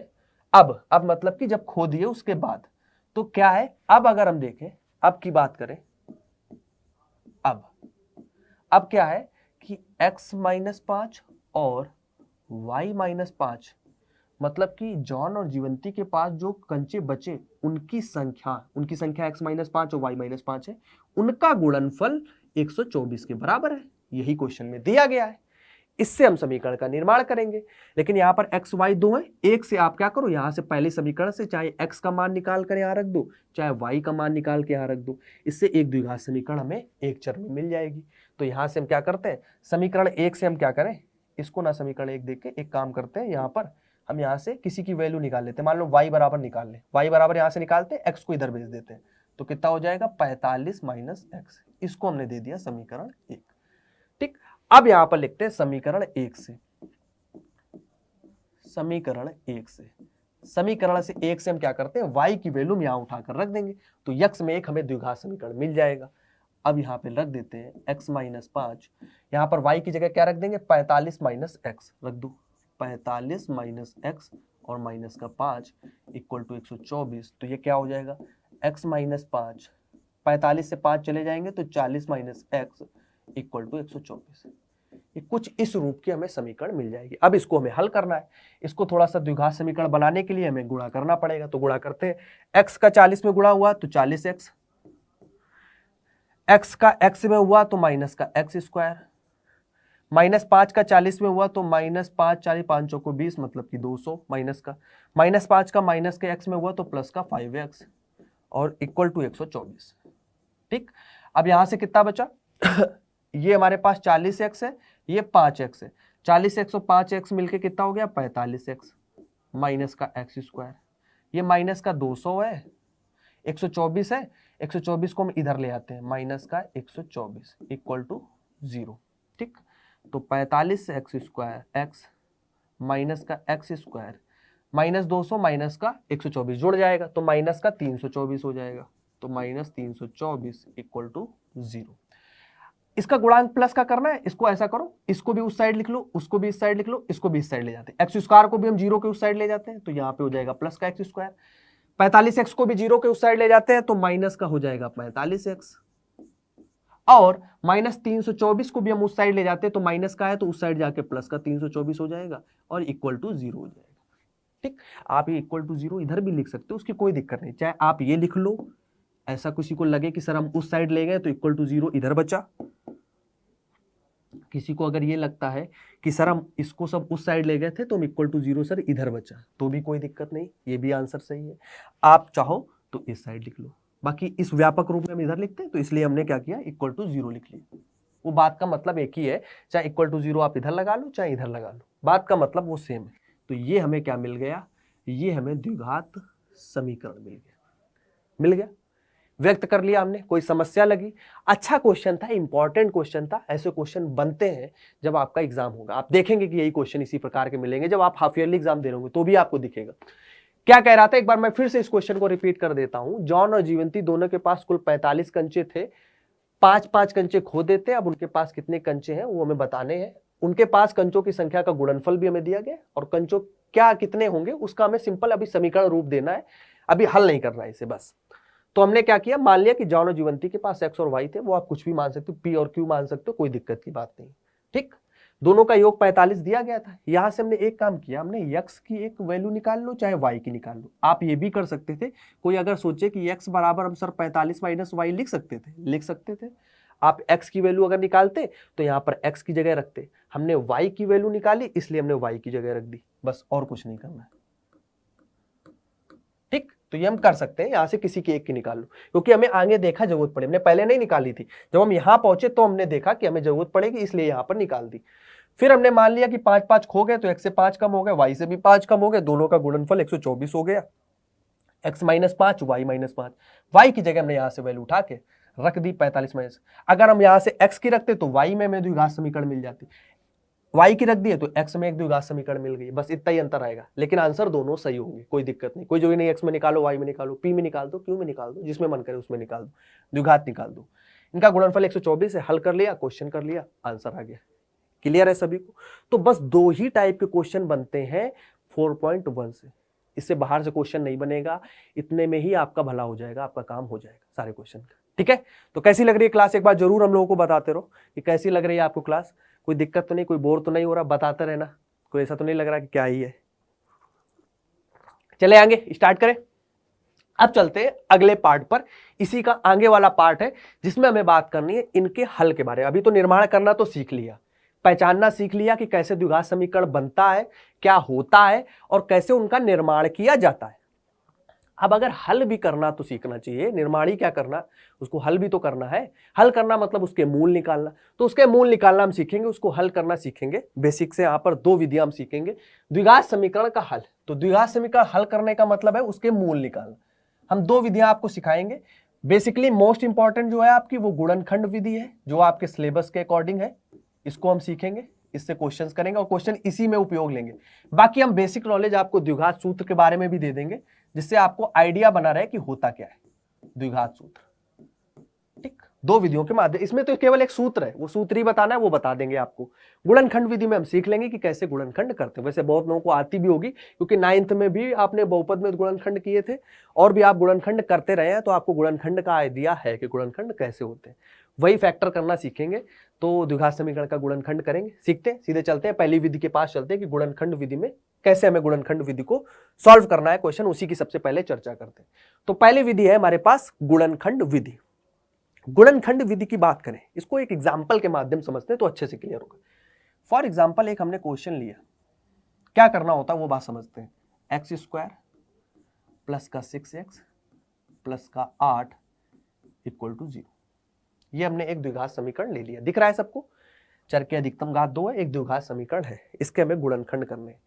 करना क्या होता है, ध्यान से सुनो एक बार, 5 मिनट बोर्ड की तरफ ध्यान से देखते हुए। हम क्या करते हैं गुणनखंड विधि में, जो ये बीच वाला टर्म है ना, ये 6x, इसको हमेशा हम ब्रेक करते हैं, तोड़ते हैं। इस 6x में इस बीच वाले टर्म को हम ब्रेक करते हैं, मतलब यहां पर 6x को हमें ब्रेक करना है। और कैसे ब्रेक करना है, हमें ऐसा ब्रेक करना है कि जोड़ने या घटाने पर 6 मिल जाए। क्या मिल जाए, 4 8 एकम 8। हमें किसको ब्रेक करना है, हमें ब्रेक करना है 6x को, और हमें मिलना क्या चाहिए, जो इसके साथ अगर हम इसका गुणा करें तो हमें गुणा करने पर क्या मिले 8, और जोड़ने और घटाने पर क्या मिले 6। मतलब गुणा करने पर हमें क्या मिले, गुणा करने पर हमें सर मिले 8, और जोड़ने या घटाने पर हमें मिले 6। सीधी सी बात, मैं फिर से रिपीट करता हूं, क्या बोला मैंने। हमें क्या करना होता है, हमें सर ये करना होता है, जब हम द्विघात समीकरण गुणनखंड विधि से हल कर रहे होते हैं तो करते हम क्या है, करते हम ये है सर कि जो बीच वाला टर्म जो लिखा है ना, ये 6x, इसको हम तोड़ते हैं और ऐसा तोड़ते हैं कि जोड़ने और घटाने पर हमें 6 मिले। कब जोड़ने और घटाने पर 6 मिले, जब हम इसके आगे जो गुणांक लिखा है, यहां पर जैसे 1 लिखा है, तो 1 का जब हम 8 से गुणा करें तो 1 8 8, बराबर हमें क्या मिल जाएगा, 8 ही मिलेगा। तो गुणा करने पर हमें 8 मिले और जोड़ने घटाने पर 6 मिले, ऐसा कुछ हम ब्रेक करते हैं। ठीक, जोड़ने घटाने का मतलब क्या है, यहां पर हम चिन्ह देख लेते हैं कि यहां पर चिन्ह अगर प्लस है मतलब जोड़ने पर 6 मिले, अगर यहां पर माइनस है तो घटाने पर 6 मिले। ठीक, मतलब ऐसे ब्रेक करो कि घटाने पर 6 मिले, ऐसा ब्रेक करो कि जोड़ने पर मिले। ठीक, ये तो बेसिक सी बात होगी। बहुत लोगों को लग रहा होगा सर ये तो एकदम सिंपल, हमें दिख रहा है कि सर 4 दूना 8 होता है और 4 और 2 जब सर जोड़ते हैं तो 6 होता है। हाँ होता है, पता है, लेकिन बेसिक समझना इंपॉर्टेंट है कि कैसे पीछे कॉन्सेप्ट क्या चल रहा है। तो यहाँ पे हम अगर तोड़ना चाहे 1 अट्ठे 8 मतलब गुणा करने पर 8 और जोड़ने पर 6, तो 8 हमें कब कब मिलता है, एक तो हमें 8 गुणे 1 पर मिलता है, एक 4 दूना 8 मिलता है। ये 2 4 लिख लो, 1 8 लिख लो, बात दोनों का मतलब एक ही है। लेकिन 8 1 के कॉम्बिनेशन से कभी 6 नहीं बनेगा, लेकिन 4 और 2 के कॉम्बिनेशन से 6 बन जाएगा। 4 2 6 होता है। तो इसको क्या करते हैं, इसको 4 और 2 में तोड़ लेते हैं 6x को। तो यहां से करते हैं x स्क्वायर, 6x को हमने तोड़ लिया plus 4x 2x plus 8 equal to 0। x यहां से कॉमन लिया तो x प्लस 4 प्लस का 2 x प्लस 4 इक्वल टू 0। जब आप कर रहे हो तो आप एक बार ये जरूर देख लें कि ये दोनों सेम आ रहे हैं कि नहीं। जब आप तोड़ लोगे उसके बाद जब आप कॉमन निकालोगे सेम चीज, तो आपको ये दोनों सेम बनने हैंगे ही। ये जब सेम बनेंगे ये दोनों कॉमन निकलेंगे ही, तो मान लो आपका क्वेश्चन सही चल रहा है। तो बस x प्लस 4 दोनों से कॉमन आ गया, यहां से बच गया sir x plus 2 equal to 0। ठीक, इसको हमने तोड़ लिया, x यहां से कॉमन लिया, x प्लस 4 बना, यहां से x कॉमन x प्लस 4, दोनों से x plus 4 common, x plus 2 बच गया। अब हम मान जब निकालते हैं तो क्या करते हैं, एक बार x प्लस 4 इक्वल टू 0 कर देते हैं, एक बार हम x प्लस 2 इक्वल टू 0 कर देते हैं, क्योंकि दोनों गुणा में है तो एक बार इसको इक्वल टू 0 एक बार इसको इक्वल टू 0। तो x के दो मान आ जाएंगे, x बराबर -4 और x बराबर -2। ये समीकरण के हल हो जाएंगे गुणनखंड विधि द्वारा। इस द्विघात समीकरण के हल निकल आए या मूल निकल आए जो है -4 और -2। ठीक, तो -4 और -2 क्या है, इस समीकरण के हल या मूल है, और वो हमने गुणनखंड विधि द्वारा हमने देख लिया। तो गुणनखंड विधि हमें ऐसे ही करनी है, हमें बीच वाले टर्म को तोड़ना है और देखना है कि इधर इधर वालों का हम गुणा करेंगे, गुणा करने पर वो चीज मिलना चाहिए। अगर यहाँ पे कुछ लिखा होता है एक्स स्क्वायर के आगे तो उसका भी गुणा हो जाता है इसमें। ठीक, और गुणा करने पर वो चीज मिले, जोड़ने यहाँ पे प्लस लगा था इसलिए जोड़ने पर 6x, यहाँ माइनस लगाओ तो माइनस करने पर 6x मिलना चाहिए। बस बेसिक सी बात यही है। कुछ क्वेश्चंस करते हैं इससे और थोड़ा आइडिया लग जाएगा। ऐसे ही हमें गुणनखंड विधि करनी है, डायरेक्ट क्वेश्चन ही से समझते हैं, कोई दिक्कत नहीं, उसका कोई प्रूव और ये कुछ नहीं है। चलते हैं अगला क्वेश्चन करते हैं, जो मैं एक्सरसाइज में क्वेश्चन दिए गए उनकी बात करते हैं। गुणनखंड विधि द्वारा समीकरण 2x square minus 5x plus 3 equal to 0 के मूल ज्ञात कीजिए। ठीक, गुणनखंड ज्ञात करना है, लिखते हैं 2x स्क्वायर माइनस का 5x प्लस का 3 इक्वल टू 0। हमें 5x को तोड़ना है, प्लस लगाए, जोड़ने पर 5x आना चाहिए। 2 3 6, गुणा करने पर 6 आए और जोड़ने पर 5 आए, गुणा करने पर 6 और जोड़ने पर 5। तो 6 के हम गुणनखंड कर सकते हैं, 2 3 6 होता है और 2 3 5 हो जाता है, सीधी सी बात है। वही हमें ऐसी ढूंढना है कि जिसका कॉम्बिनेशन हमारा दोनों को फॉलो करे, कि जोड़ने पर 5 आ जाए और गुणा करने पर 6। तो 2 3 सर 6 होता है और 2 3 5 होता है। अगर 6 एकम 6 भी होता है, लेकिन 6 और 1 से घटाने पर तो 5 मिलेगा, लेकिन जोड़ने पर नहीं, क्योंकि यहाँ पर जोड़ने पर हमें 5 चाहिए। तो 6 1 जोड़ेंगे तो वो 7 हो जाएगा। तो आप ऐसे ही करते हैं सर, 2x स्क्वायर माइनस का 2x माइनस का 3x, माइनस माइनस क्यों लिखा, क्योंकि माइनस का 5x चाहिए था, तो माइनस का 2x और माइनस का 3x, और 2 और 3 माइनस माइनस से गुणा होंगे तो 2 3 6 प्लस का 6 बनेगा, और जोड़ेंगे तो माइनस का 5x हो जाएगा प्लस का 3 इक्वल टू 0। यहाँ से 2x कॉमन आ गया तो ये कितना बचा सर, x माइनस 1। यहाँ से माइनस का 3 कॉमन आ गया तो x माइनस 1 इक्वल टू 0। ये सेम है, x माइनस 1 कॉमन आ गया, ये क्या बचा 2x माइनस 3 इक्वल टू 0। एक बार x माइनस 1 इक्वल टू 0 कर देते हैं, यहाँ से एक मूल निकाल लेंगे। एक बार 2x माइनस 3 इक्वल टू 0 कर देते हैं, यहाँ से एक मूल निकाल लेंगे। तो x बराबर सर एक 1 आ गया, 2x बराबर ये हो गया 3, x बराबर आ गया 3/2। तो दो मूल हमें मिल गए, x बराबर 1 और 3/2। बहुत आसान क्वेश्चन है, आराम से सॉल्व हो जाएंगे। बस एक दो बार क्वेश्चन की प्रैक्टिस करोगे, सारी चीजें क्लियर हो जाएंगी। 2x square minus 5x plus 3 equal to 0, minus 5x को माइनस 2x माइनस 3x में तोड़ लिया, जो कॉमन निकला कॉमन निकाला, बाकी इक्वल टू 0 करके अपने समीकरण के मूल निकाल लिए आराम से। क्लियर? और करें, एक और करते हैं, 5वां क्वेश्चन। हमने सारे टाइप के लिए, एक बार देखो यहाँ पे पूरे दोनों प्लस थे, एक बार यहाँ माइनस यहाँ प्लस, अब एक बार यहाँ माइनस यहाँ प्लस। ठीक, ऐसा क्वेश्चन करते हैं। 2x square plus x minus 6 equal to 0। इस बार हमें क्योंकि घटाने पर चाहिए होगा, ठीक है, ये भी कॉन्सेप्ट क्लियर हो जाएगा। 2x square plus x minus का 6 इक्वल टू 0। गुणा करो, 6 दूना 12, मतलब गुणा करने पर तो हमें मिलना चाहिए सर 12। और घटाने पर 1, क्योंकि x मिलना चाहिए, घटाने पर सिंपल मतलब इसका x का गुणांक 1 है, मतलब घटाने पर 1 मिलना चाहिए, ठीक, क्योंकि माइनस लगा है।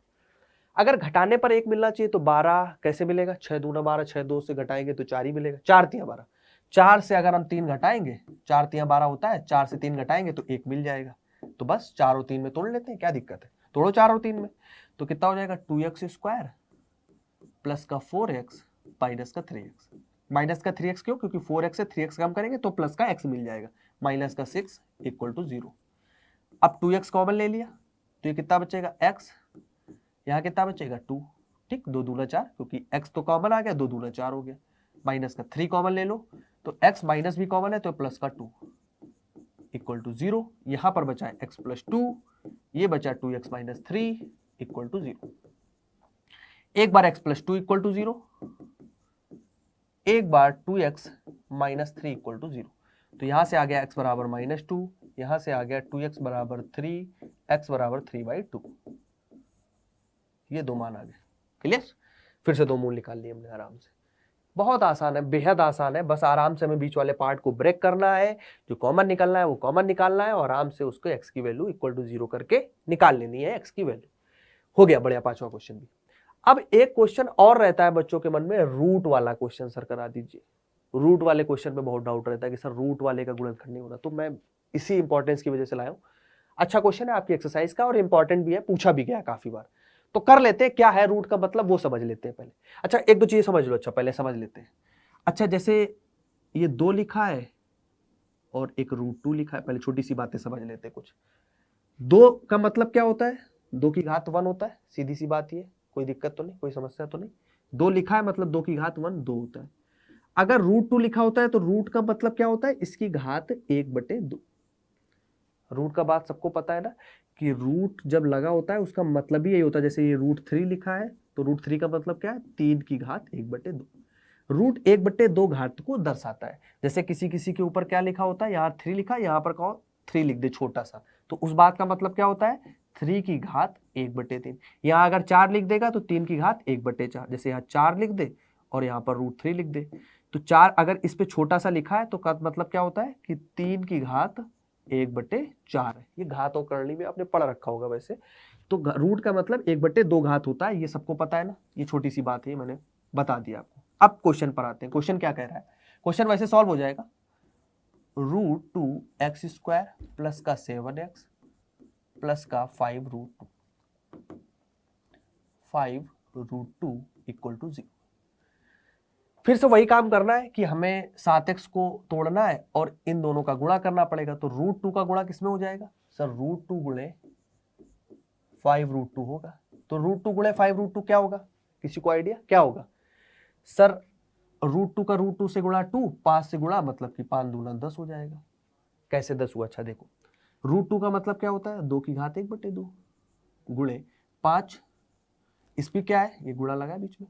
√2 का मतलब क्या होता है, 2 की घात 1/2, 2 की घात 1/2, 2 की घात 1/2, गुणा में जब आधार समान है तो घातें ये जुड़ जाती है, 1/2 प्लस का 1/2, और गुणा में 5 लिखा, ये 5 लिखा रहने देते हैं। 1/2 प्लस 1/2 क्या हो जाएगा सर, 1/2 हर समान है तो 1 और 1 2/2 हो जाएगा, ठीक। ऊपर एलसीएम लिया 1/2 प्लस 1/2, तो 1 और 1 हो गया 2, 2 हर समान है तो हर का 2/5, 2 से 2 ये कट जाएगा, 1 हो जाएगा, 2 की घात 1 गुणे 5, तो ये कितना आ जाएगा, 2 पंचे 10। इस वजह से 10 होता है, ये बात सबको पता है, मैंने पीछे का बता दिया। अगर किसी को डाउट हो कि इसका कैसे ये 10 हो रहा है, तो वैसे √2 का √2 से गुणा होकर हम लिखते हैं 2, तो √2 गुणे √2 2 और गुणे 5 तो दूना 10, और √2 का वैसे मतलब होता है 1/2, ऐसे ही √2 का मतलब 1/2, तो आधार समान थे इसलिए हमने घाते जोड़ दी 1/2 1/2, तो 2 की घात 1 हो गया और 2 पंचे 10 निकल कर आ गया यहाँ, तो ये 10 के बराबर होता है, ये बात आपको पता होना चाहिए। तो ये हमारे पास कितना हो गया, ये सर 10 के बराबर आ गया, ठीक, 10 के। और हमें चाहिए क्या, हमें तोड़ने पर 7 चाहिए, गुणा करने पर 10, तोड़ने पर 7, आपको पता ही है यार, सीधे 5 दूना 10, 5 और 2 7 हो जाएगा, तो गुणा कर देंगे तो 10 आ जाएगा, तो तोड़ लो ना इसको। तो √2x² प्लस का 5x प्लस का 2x, 7x को हमने तोड़ दिया 5x 2x में, क्योंकि इनका गुणा करने पर 10 था तो 5 दूना 10 भी हो जाएगा, प्लस का 5√2 इक्वल टू 0। अब यहां से क्या कॉमन आ रहा है, केवल x कॉमन आ रहा है, √2 भी नहीं आ रहा है, तो √2x बच जाएगा प्लस का 5। यहां से क्या कॉमन आ रहा है, x तो आ नहीं रहा है, √2 कॉमन आ जाएगा। देखो यहाँ पे 2 है, यहाँ पर √2 है।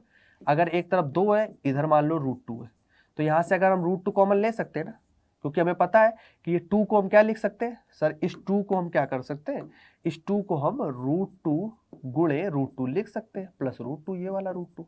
ठीक, अभी हमने देखा कि √2 का √2 से गुणा होकर 2 होता है, इसमें 5 दूना 10 हुआ, तो √2 को हम √2 गुणे √2 लिख सकते हैं। अब इससे हम √2 कॉमन भी ले सकते हैं कि एक √2 यहाँ बच जाएगा, प्लस का यहाँ पे 1 बचेगा क्योंकि √2 कॉमन आ गया, तो √2 + 1, ये एक √2 हमने कॉमन ले लिया।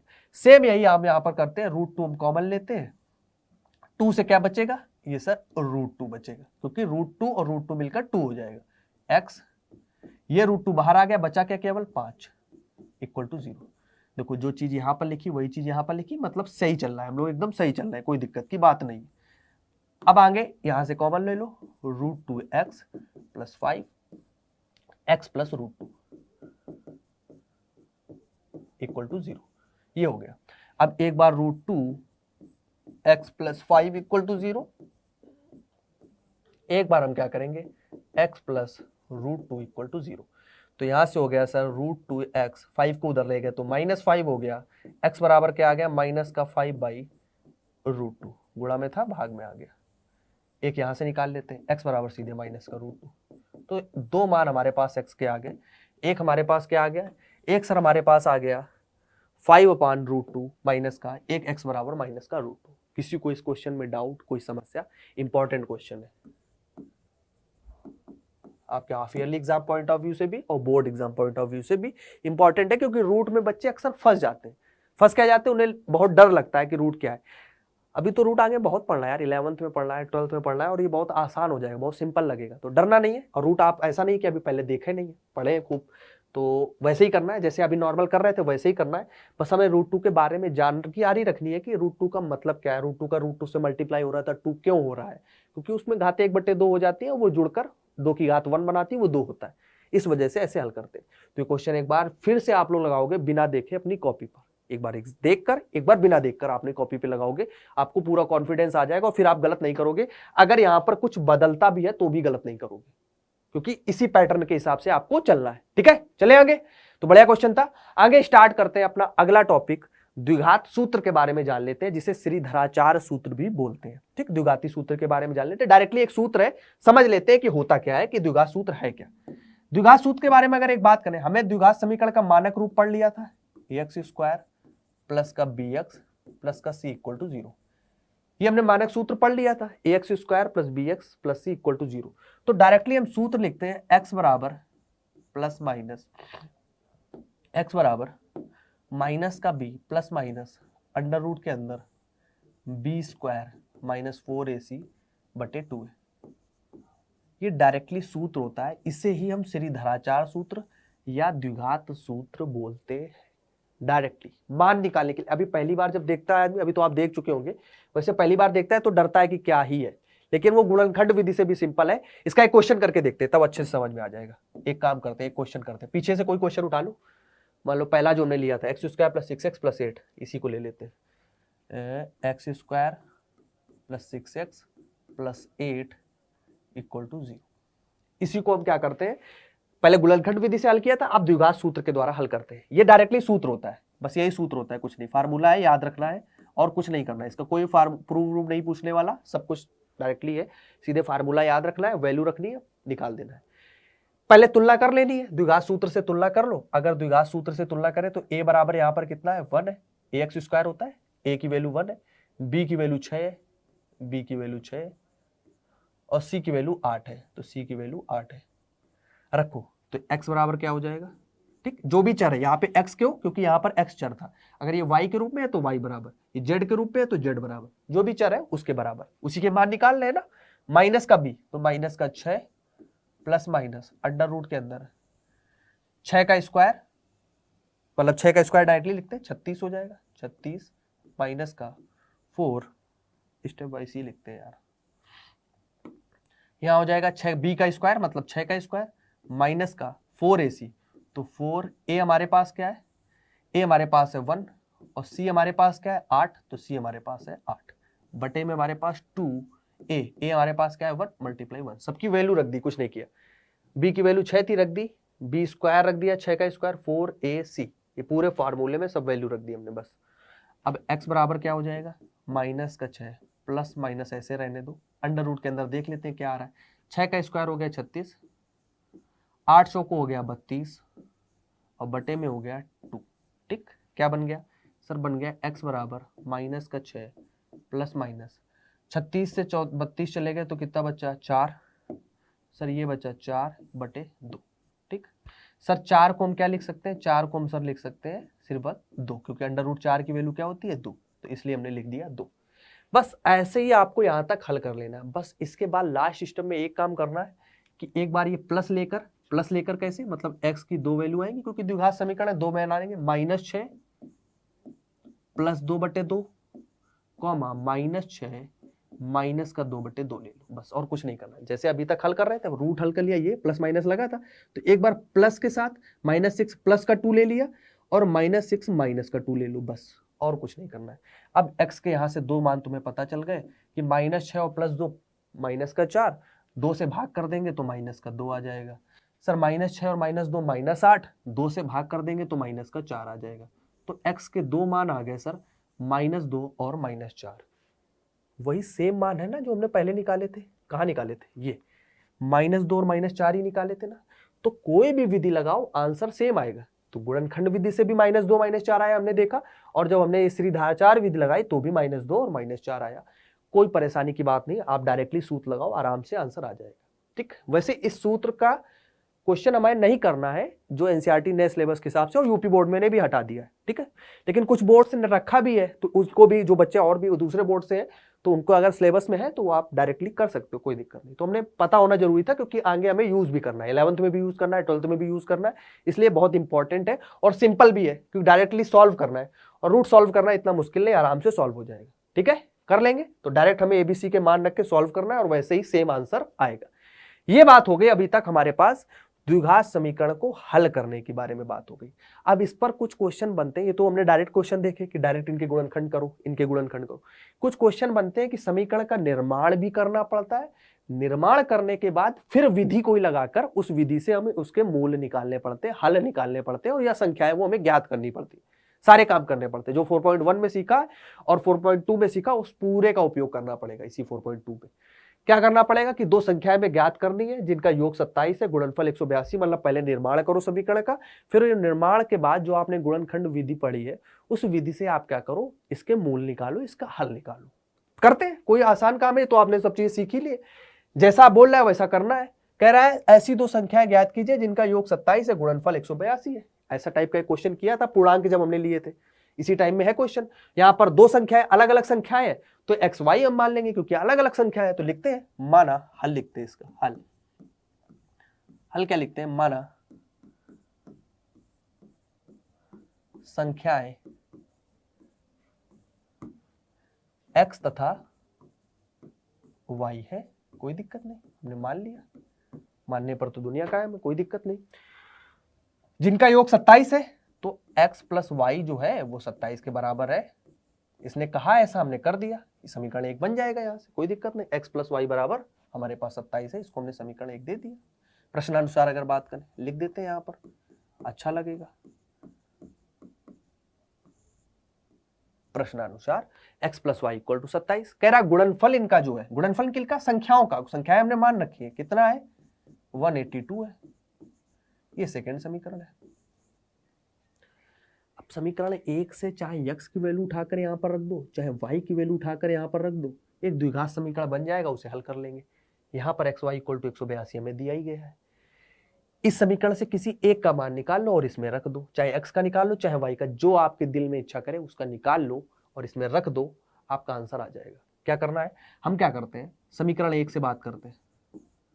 समीकरण 1 से, समीकरण 1 से क्या करते हैं, मान लो हमने लिख दिया x प्लस वाई बराबर 27 था, हमने लिख लिया y बराबर 27 माइनस एक्स। इस मान को हम समीकरण 2 में रख रहे हैं। ठीक, इसे आगे समीकरण भी दे सकते हैं, कोई दिक्कत नहीं, या डायरेक्टली भी लिख सकते हो, इसको दे देते हैं। अच्छा, समीकरण 3 हमने क्या किया, समीकरण 1 से एक समीकरण 3 बना ली और यहाँ पर रख दे रहे हैं। x बराबर 182 है, समीकरण 3 की वैल्यू यहां से रखते हैं तो कितनी हो जाएगी y की वैल्यू 27 माइनस एक्स रख देते हैं, 27 minus X equal to 182। X का गुणा कर लो, 27x माइनस का एक्स स्क्वायर इक्वल टू 182, 182 हो गया। ठीक, कोई दिक्कत नहीं। एक काम करते हैं उस साइड ले चलते हैं, एक्स स्क्वायर को उस साइड ले गए, 27x को उस साइड ले गए तो माइनस का 27x प्लस का है, और वो तो उधर है ही तो प्लस का 182 इक्वल टू 0 इधर लगा लो चाहे इधर लगा लो, कोई दिक्कत नहीं। ठीक, परेशान नहीं होना। या भी बोल सकते हो कि माइनस कॉमन लेके उधर भेज दिया, कोई दिक्कत नहीं, जो चाहो वो दिमाग में डाल लेना। माइनस एक्स स्क्वायर उधर ले गए, 27x उधर ले गए, 182 उधर ले गए, तो सर इक्वल टू 0 इधर कैसे आ गया, इधर होना चाहिए था। कोई दिक्कत नहीं, आप इक्वल टू 0 इधर भी लिख सकते हो, इसको हम इधर लिख दें फिर इधर पलटा के लिख दें, उससे कोई मतलब नहीं। ठीक, कोई दिक्कत नहीं। ये सबने द्विघात समीकरण एक बना लिया कि X square minus 27x plus 182 equal to 0, एक द्विघात समीकरण बना लिया। अब इसके गुणनखंड करने हैं भाई। गुणनखंड इस बार बड़ा हो गया। अभी तक तो जो सर क्वेश्चन हो रहे थे उसमें आसानी से पता चल रहा था, कहीं 6 दूना 12 हो रहा है, कहीं 4 3 12 हो रहा, कहीं 4 दूना 8 हो रहा है। अब 182 को कैसे तोड़े, क्योंकि यहाँ पर तो 1 है, 182 को कैसे तोड़े कि जोड़ने पर प्लस लगाए 27 आना चाहिए। तो एक गुणनखंड करने का एक आसान तरीका और आपको समझाते हैं कि जब भी आपको गुणनखंड करने तो आप जो गुणा किया तो क्या है 182 आया, तो 182 के क्या करो आप पहले गुणनखंड कर लो, 182 के एलसीएम ले लो, सीधी सी बात करो। लेते हैं, देखो 2 9 18, 2 एकम 2, 7 से काटो, 7 एकम 7, 7 3 21, 13 से काटो, 13 एकम 13, मतलब 182 के गुणनखंड क्या हो गए, 182 के गुणनखंड हो गए 2 गुणे 7 गुणे 13, यही हो गए। ये हमने गुणनखंड कर लिए सिंपल 182 के। एक काम करो, आप इसके टुकड़े ले लो। मान लो मैंने 7 और 2 को ले लिया और 13 को ले लिया, 7 दूना कितना हो गया 14, और 14 गुणा 13, तो 14 गुणा जब 13 करोगे तो 182 आता है, और 14 और 13 को जोड़ोगे तो 27 आता है। तो जब भी बड़ा गुणनखंड दिखे, जब भी यहाँ पर कोई बड़ी संख्या दिखे, इधर गुणा करने के बाद इधर कोई बड़ा अमाउंट बने, कोई बड़ी संख्या बने, तो आप उसके पहले फैक्टर कर लो। फैक्टर करोगे फिर इनको आपस में कहीं ना कहीं तोड़ो मोड़ोगे, मतलब कुछ 2 ले लिए, कभी 3 1 ले लिया, तो आप देखोगे कि 7 दूना 14 और 13 किया, तो 14 और 13 गुणा करोगे तो 182 आएगा, और 14 और 13 को जोड़ लोगे तो 27 आ जाएगा। तो आपको ये मेथड अप्लाई करना है जब भी बड़ा अमाउंट दिखे। छोटी संख्याएं चल रही है, आपको पता है, दिमाग में सीधे क्लिक कर रहा है कि इसका गुणा करने पर ये होता है, तो आप डायरेक्टली कर दो। नहीं कर रहा है क्लिक तो आप एक बार गुणनखंड करके देख लो। अब इसके कर देते हैं गुणनखंड, क्या दिक्कत है, इधर ही कर देते हैं। क्या है, एक्स स्क्वायर माइनस का 27x प्लस का 182 इक्वल टू 0। हमने क्या किया, 27x को तोड़ लिया माइनस के 14x और माइनस के 13x में, 13x इधर लिखो ना, माइनस के 13x और माइनस के 14x में प्लस 182 इक्वल टू 0। ठीक, कोई दिक्कत नहीं। यहां से कॉमन ले लेते हैं, क्योंकि 13 और 14 हो जाता है 27, 13 गुणे 14 करेंगे 182 आ जाएगा। x कॉमन ले लिया तो x माइनस 13 हो गया, कोई दिक्कत नहीं। माइनस के 14 कॉमन ले लो तो x, 14 एकम 14 और 14 तिया 14 28, 14 तिया 42, 13 आ जाएगा इक्वल टू 0। ठीक, तो यहाँ से x माइनस 13 आ गया और ये x माइनस 14 आ गया इक्वल टू 0। x के मान निकाल लेते हैं, एक बार x माइनस 13 इक्वल टू 0 कर देते हैं, एक बार x माइनस 14 इक्वल टू 0 कर देते हैं। ठीक, दोनों के यहाँ से x के मान निकल आएंगे, एक बार x माइनस 13 इक्वल टू 0 कर दिया, एक बार x माइनस 14 इक्वल टू 0 कर दिया। तो x बराबर क्या आ गया, एक तो 13 आ गया, एक x बराबर कितना आ गया 14। x के 2 मान आ रहे हैं, कहीं कुछ दिक्कत तो नहीं हुई है। X square minus 27x plus का 182 इक्वल टू 0, 13 और 14 हमारे पास हो गए 27x, माइनस का ही है 27x, कोई दिक्कत नहीं। कॉमन लिया, माइनस कॉमन लिया तो प्लस का हो जाएगा। ठीक है, कोई नहीं, x के 2 मान आ रहे होंगे। हाँ ठीक है, जब x का मान 13 है तो y का मान 14 हो जाएगा, जब x का मान 14 है तो y का मान 13 हो जाएगा। ठीक है, कोई दिक्कत नहीं, ऐसा हो सकता है, दोनों संख्या हो सकती है, दोनों पॉसिबल है। ठीक है, सही है। तो ये गुणनखंड याद रखना है, जब भी बड़ा गुणनखंड आएगा तो आपको काम करना है। अब यहाँ पर 2 कॉम्बिनेशन बन जाएंगे, जब x बराबर 13 है तो y का मान कितना होगा, यहाँ पर रख दो, y का मान निकालेंगे। जब x बराबर 13 रखोगे, 13 उस साइड ले जाओगे तो y बराबर आपको 14 मिल जाएगा। जब x बराबर 14 है तो अब आप y का मान निकालोगे तो y का मान यहाँ से कितना निकल आएगा, यहाँ से y का मान 13 निकल आएगा। तो जो 2 संख्याएं होंगी वो या 14 13 होंगी या 13 14 होंगी, मतलब 13 14 बोलो या 14 13 बोलो, बात एक ही है, कोई मतलब नहीं है उनका, अलग अलग वो बदल के लिख दिया, कोई दिक्कत नहीं। ठीक, क्योंकि 13 14 का गुणा करो तो भी 182 आता है, और 14 और 13 को जोड़ो तो भी सिर्फ 27 आता है। यही हमें प्रश्न में ज्ञात करना था कि x और y हमने जो संख्याएं मानी थी वो इस कॉम्बिनेशन में होंगी। तो लिख देते हैं अतः संख्या है, आंसर कैसे लिखेंगे, अतः संख्या है 13 तथा 14 है। ठीक, आप ये भी लिख सकते हो 14 तथा 13 है, कोई दिक्कत की बात नहीं, दोनों लिख सकते हो, कोई दिक्कत की उसमें समस्या नहीं।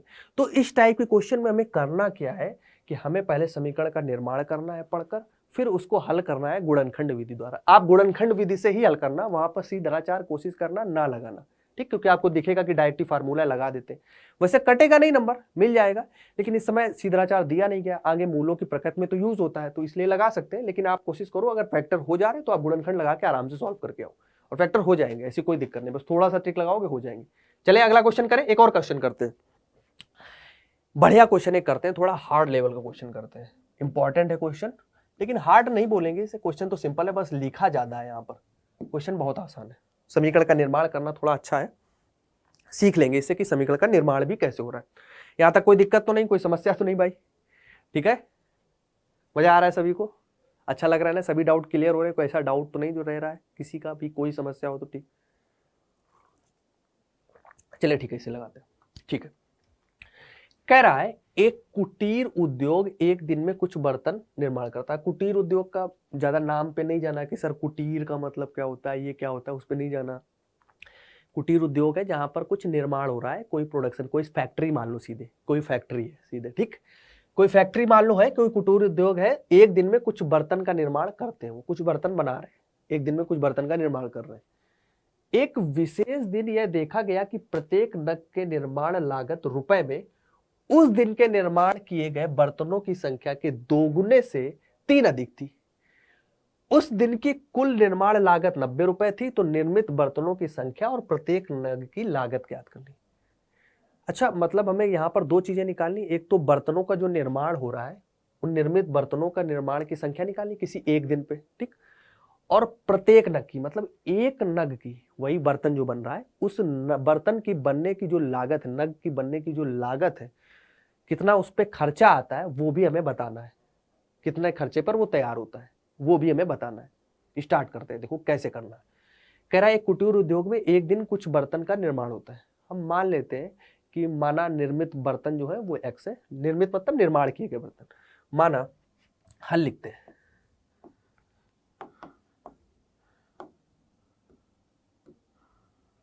हल लिखते हैं सीधे हम, माना, ठीक, माना उस दिन निर्माण किए गए बर्तन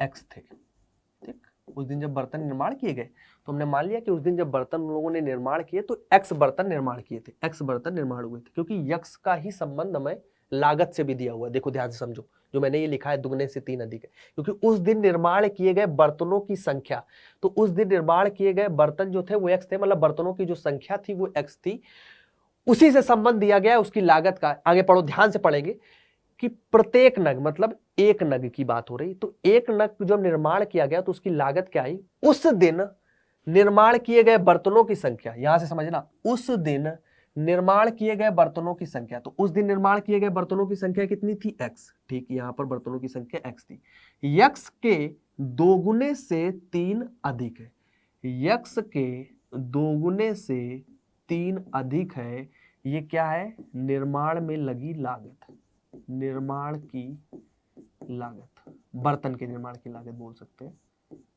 बर्तन के लिख देते हैं, बर्तन के निर्माण की लागत। यही बात यहां पर वो समझाना चाह रहा है कि उस दिन जो बर्तन बने थे वो तो हमने मान लिया कि x बर्तन बने थे, कुछ संख्या होगी वो 10, 5 कितने भी बर्तन हो सकते हैं, तो 10 मान लिया या कुछ भी मान लो, तो हमने x बर्तन मान लिया कि x बर्तन बने थे। फिर उसने बर्तन जो बने थे, बर्तन की संख्या के आधार पर उसने लागत से उसका संबंध दिया कि उस दिन जो बर्तन बने थे, बर्तनों की जो संख्या थी अपने x मानी, के दोगुने, x के दोगुने से 3 अधिक, 3 अधिक थी, मतलब लागत जो आई थी वो 2x + 3 ये मतलब लागत जो है वो रुपए में होगी कहीं ना कहीं, क्योंकि रुपए में ही लागत आएगी। कुछ खर्चा जो आया होगा वो बर्तन के निर्माण से संबंधित थी कि इतनी बर्तनों की संख्या उसका 2 गुना और के 3 अधिक के बराबर थी। ये हमने निर्माण यहाँ पर कर लिया 2 समीकरणों का। अब आगे उसने कहा कि यस उस दिन कुल निर्माण लागत 90 रुपए थी। अब बात समझो, मान लो एक दिन में आप 10 बर्तन बनाते हो, तो आपसे कोई 10 दिन में पूछ देगा, तो 10 दिन में क्या करोगे, गुणा कर दोगे, 10 का 10 में गुणा कर दोगे। एक दिन में 10 बने तो 10 दिन में कितने हो जाएंगे, 10 दाम 100 हो जाएंगे सीधे। तो गुणा ही तो करना है। ये हमें क्या पता है, एक दिन में बर्तन की हमें ये पता है कि एक दिन में x बर्तन बन रहे, लागत उसकी हमारी इतनी है, एक दिन की लागत। तो अगर x बर्तन बनाने की हमें लागत निकालनी है तो x का गुणा कर दे इसमें, तो हमें लागत मिल जाएगी। और वो गुणा में दिया गया है 90 के बराबर है। तो बस प्रश्नानुसार हम क्या करते हैं कि सर हम x का गुणा कर देते हैं, बर्तनों की संख्या का गुणा कर देते हैं। ये एक बर्तन का हमने गुणा कर दिया एक बर्तन की लागत में, और तो हमें क्या मिल जाएगा, वो 90 के बराबर थी। ये एक बर्तन क्या, ये उस दिन बने बर्तन है, तो ये एक बर्तन तो होगा नहीं, तो काफी बर्तन बने होंगे। एक बर्तन की निर्मात लागत ये है, तो उस दिन जितने बर्तन बने उनकी लागत निकालनी है, तो x का गुणा कर दिया। ठीक, एक दिन में मान लो बर्तन बनते हैं 5 और एक बर्तन की लागत है ये, तो 5 गुणे ये जब हम ये कर देंगे तो 5 बर्तनों की लागत आ जाएगी। सिंपल सी बात है। तो हमें वही x बर्तनों की लागत बतानी है, तो हमने क्या किया, x का गुणा कर दिया 2x + 3 में, ये बराबर हो गया 90। गुणा कर लो 2x स्क्वायर, ये हो जाएगा प्लस का 3x और इक्वल टू 90 को इस साइड ले आओ, तो 2x square + 3x - 90 equal to 0। यहाँ से x का मान हम निकाल लेंगे, और x हमारे पास उस दिन निर्माण किए गए बर्तनों की संख्या होगी। संख्या निकल आएगी तो लागत भी निकल आएगी x का मान रख के, तो निकाल लेते हैं, कोई दिक्कत नहीं। गुणनखंड करना है, क्या हो जाएगा 90 दूना 180। अब 180 हो रहा है, इधर लिखते हैं नए पेज पे। क्या समीकरण बना, 2x स्क्वायर प्लस का 3x माइनस का 90 इक्वल टू 0। 90 दूना 180, घटाने पर 3 आना चाहिए। फिर से वही एक काम कर लेते हैं, 180 बनना है, 180 के फैक्टर कर लो गुणनखंड। ये 90 45 15 5 5, तो क्या हो गया 2 गुणे 2 गुणे 3 गुणे 3 गुणे 5, ये तो बनेगा। हाँ ये बनेगा। मान लो गुणा करते हैं, इधर 3 ले लो, इधर ये 2 ले लो, तो 2 दूना 4 3 12 53 15, कोई भी ले सकते हैं। ये 2 ये 3 ले ले, तो क्या होगा 2 दूना 4 3 3 9, तो ज्यादा हो जाएगा। 2 दूना 4 3 12 53 15, यही हो गया। 15 से 12 जाएंगे 3 आ जाएगा, और 12 गुणे 15 करेंगे 180 हो जाएगा। 12 पंचे 60, 12 एकम 12 और 12 6 18, तो 180 हो जाएगा। और 12 का 15 से घटाएंगे तो माइनस का 3 हमें मिले, मतलब घटाने पे -3 मिल ही जाएगा। तो 12 और 15 में तोड़ लेते हैं, तोड़ लो ना 12 15 में, बस हमेशा फैक्टर कर लो, कुछ ना कुछ मिल जाएगा। 2 3 दिन की कॉम्बिनेशन है। ये कॉम्बिनेशन कैसे ले रहे हो, ये अपने हिट एंड ट्रायल से ही लेना है, कि मतलब कभी ये 2 कभी ये 3 कभी 2 मिल जाएगा, कुछ ना कुछ आपको कॉम्बिनेशन मिल जाएगा। जब आप फंसोगे तब करना है ये, ठीक है। तो यहाँ पर हमें लग रहा था कि अभी ऐसे डायरेक्टली नहीं याद आ रहा था कि 12 15 से मिलेगा, तो मिल जाएगा, कोई दिक्कत नहीं। 2x, अब यहाँ पर क्या करते हैं, ये हमारे पास हो गया 12 और 15, तो प्लस का 15x माइनस का 12x माइनस का 90 इक्वल टू 0। यहाँ से x कॉमन ले लिया, तो ये बचा x + 15। यहाँ से क्या कॉमन आएगा, 12 ही कॉमन आ जाएगा पूरा, माइनस का 12 कॉमन ले लिया x, और प्लस 12 पंचे 60। अच्छा यहाँ क्या कॉमन लिया भाई, 2 होगा ना, यहाँ x कॉमन लिया ना। अच्छा ये 2x स्क्वायर तो लिखो भाई, क्या कर रहे हो, x कॉमन लिया ना, तो ये बचेगा 2। कंफ्यूज कर दिया भाई, फिर से लिखते हैं। यहाँ से हमने क्या किया, x कॉमन ले लिया, तो 2x + 15।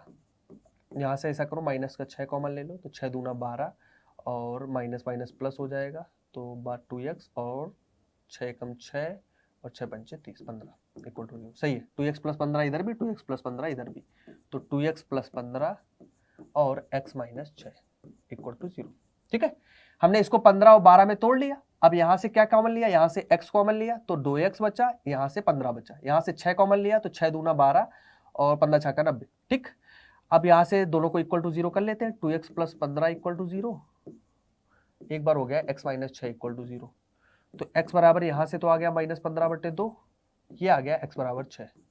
ये तो भाई पॉसिबल नहीं है यार। x क्या थी, बर्तनों की संख्या। बर्तनों की संख्या ऋणात्मक में भी नहीं हो सकती और बटे में भी नहीं कि 15/2 बर्तन है, अरे आधे आधा कोई बर्तन है क्या, और माइनस की भी नहीं, निगेटिव भी नहीं हो सकती। तो ये वाला सही है, ये संभव है। ठीक, यहाँ पे लिख देंगे ये संभव नहीं है, सीधी बात है, संभव ही नहीं है। ऐसा हो ही नहीं सकता कि ऋणात्मक में बर्तन की संख्या आएगी। तो बर्तन की संख्या कितनी होगी, इसको हटा देते, इसको रफ में रखना कभी काम, ऐसा ना करना कि भाई फेयर में करने लगो। तो बर्तन की संख्या, बर्तन की संख्या, तो बर्तन की संख्या में कितनी मिल गई, x। ठीक, और x बराबर क्या आ गया, 6। लागत, प्रत्येक नग की लागत भी बतानी है, तो लागत है 2x + 3 रुपए। तो 2x + 3 रुपए, तो x की जगह हम क्या करते हैं, 6 रख देते हैं। 2 × 6 + 3, तो 6 दूना 12 और +3, मतलब कि 15 रुपए। तो 15 रुपए क्या हो गई, 15 रुपए तो लागत आ गई बर्तन की। और ये हमारे पास क्या हुआ, यहाँ पर अगर देखो तो x जो हमारे पास बर्तनों की संख्या है वो हमारे पास कितनी आ गई, वो हमारे पास यहाँ से 6 निकल कर आ गई। तो ये हमारे पास था बेहद इंपॉर्टेंट क्वेश्चन। ठीक, एक बार मैं इस क्वेश्चन को फिर से रिपीट कर देता हूँ क्योंकि बहुत इंपॉर्टेंट है, काफी बार एग्जाम में पूछा गया है। ठीक, लॉन्ग में बन जाता है क्वेश्चन कभी कभी, ठीक 4 से 5 नंबर में आएगा क्वेश्चन, क्योंकि देखने में बहुत डरावना है। ये क्वेश्चन निर्माण करना बहुत इंपॉर्टेंट है। तो एक बार फिर से रिपीट करता हूँ। क्वेश्चन में इसने कहा था कि किसी कुटीर उद्योग में एक दिन में कुछ बर्तनों का निर्माण किया जा रहा था। एक विशेष दिन यह देखा गया कि प्रत्येक नग का निर्माण में जो रुपए में लागत आई है वो उस दिन की निर्माण किए गए बर्तनों की संख्या के 2 गुने से 3 अधिक थी। ये उसने देखा। तो पहले हमने मान लिया कि कुटीर उद्योग में जो कुछ दिन बर्तन बनाए गए थे, अब निर्माण किए गए बर्तनों की जो संख्या थी जो उस दिन बनाए जा रहे थे वो हमने x मान लिए, संख्या जो बनी कि एक दिन में वहां पर 100 बर्तन बन रहे हैं, 50 बर्तन बन रहे हैं, वो हमने x मान ली, क्योंकि उसी विशेष दिन की बात हो रही कि उसी दिन देखा गया था कि प्रत्येक नग में जो लागत आ रही थी वो उस दिन निर्माण किए गए जो बर्तन थे उनकी संख्या के 2 गुने से 3 अधिक था। तो हमने बर्तनों की निर्माण की गई संख्या अगर x मानी है तो निर्माण किए गए बर्तनों की संख्या के 2 गुने, संख्या के 2 गुना कर दिया, 2x का 2 गुना, से 3 अधिक तो +3 कर दिया, से अधिक से 3 कम कर देता तो -3 कर देते, से 5 अधिक तो +5 कर देना। कोई जरूरी नहीं क्वेश्चन ऐसा ही आएगा, हो सकता है इसी में थोड़ा लैंग्वेज चेंज करेगा लेकिन कॉन्सेप्ट तो सेम लगेगा, निर्माण तो हमें ऐसा ही करना है। तो उसी अकॉर्डिंग हमने कर लिया 2x + 3। तो कह रहा है कि यदि उस दिन कुल निर्माण लागत 90 रुपए थी तो निर्मित बर्तनों की संख्या और प्रत्येक नग में लागत हमें ज्ञात करनी थी।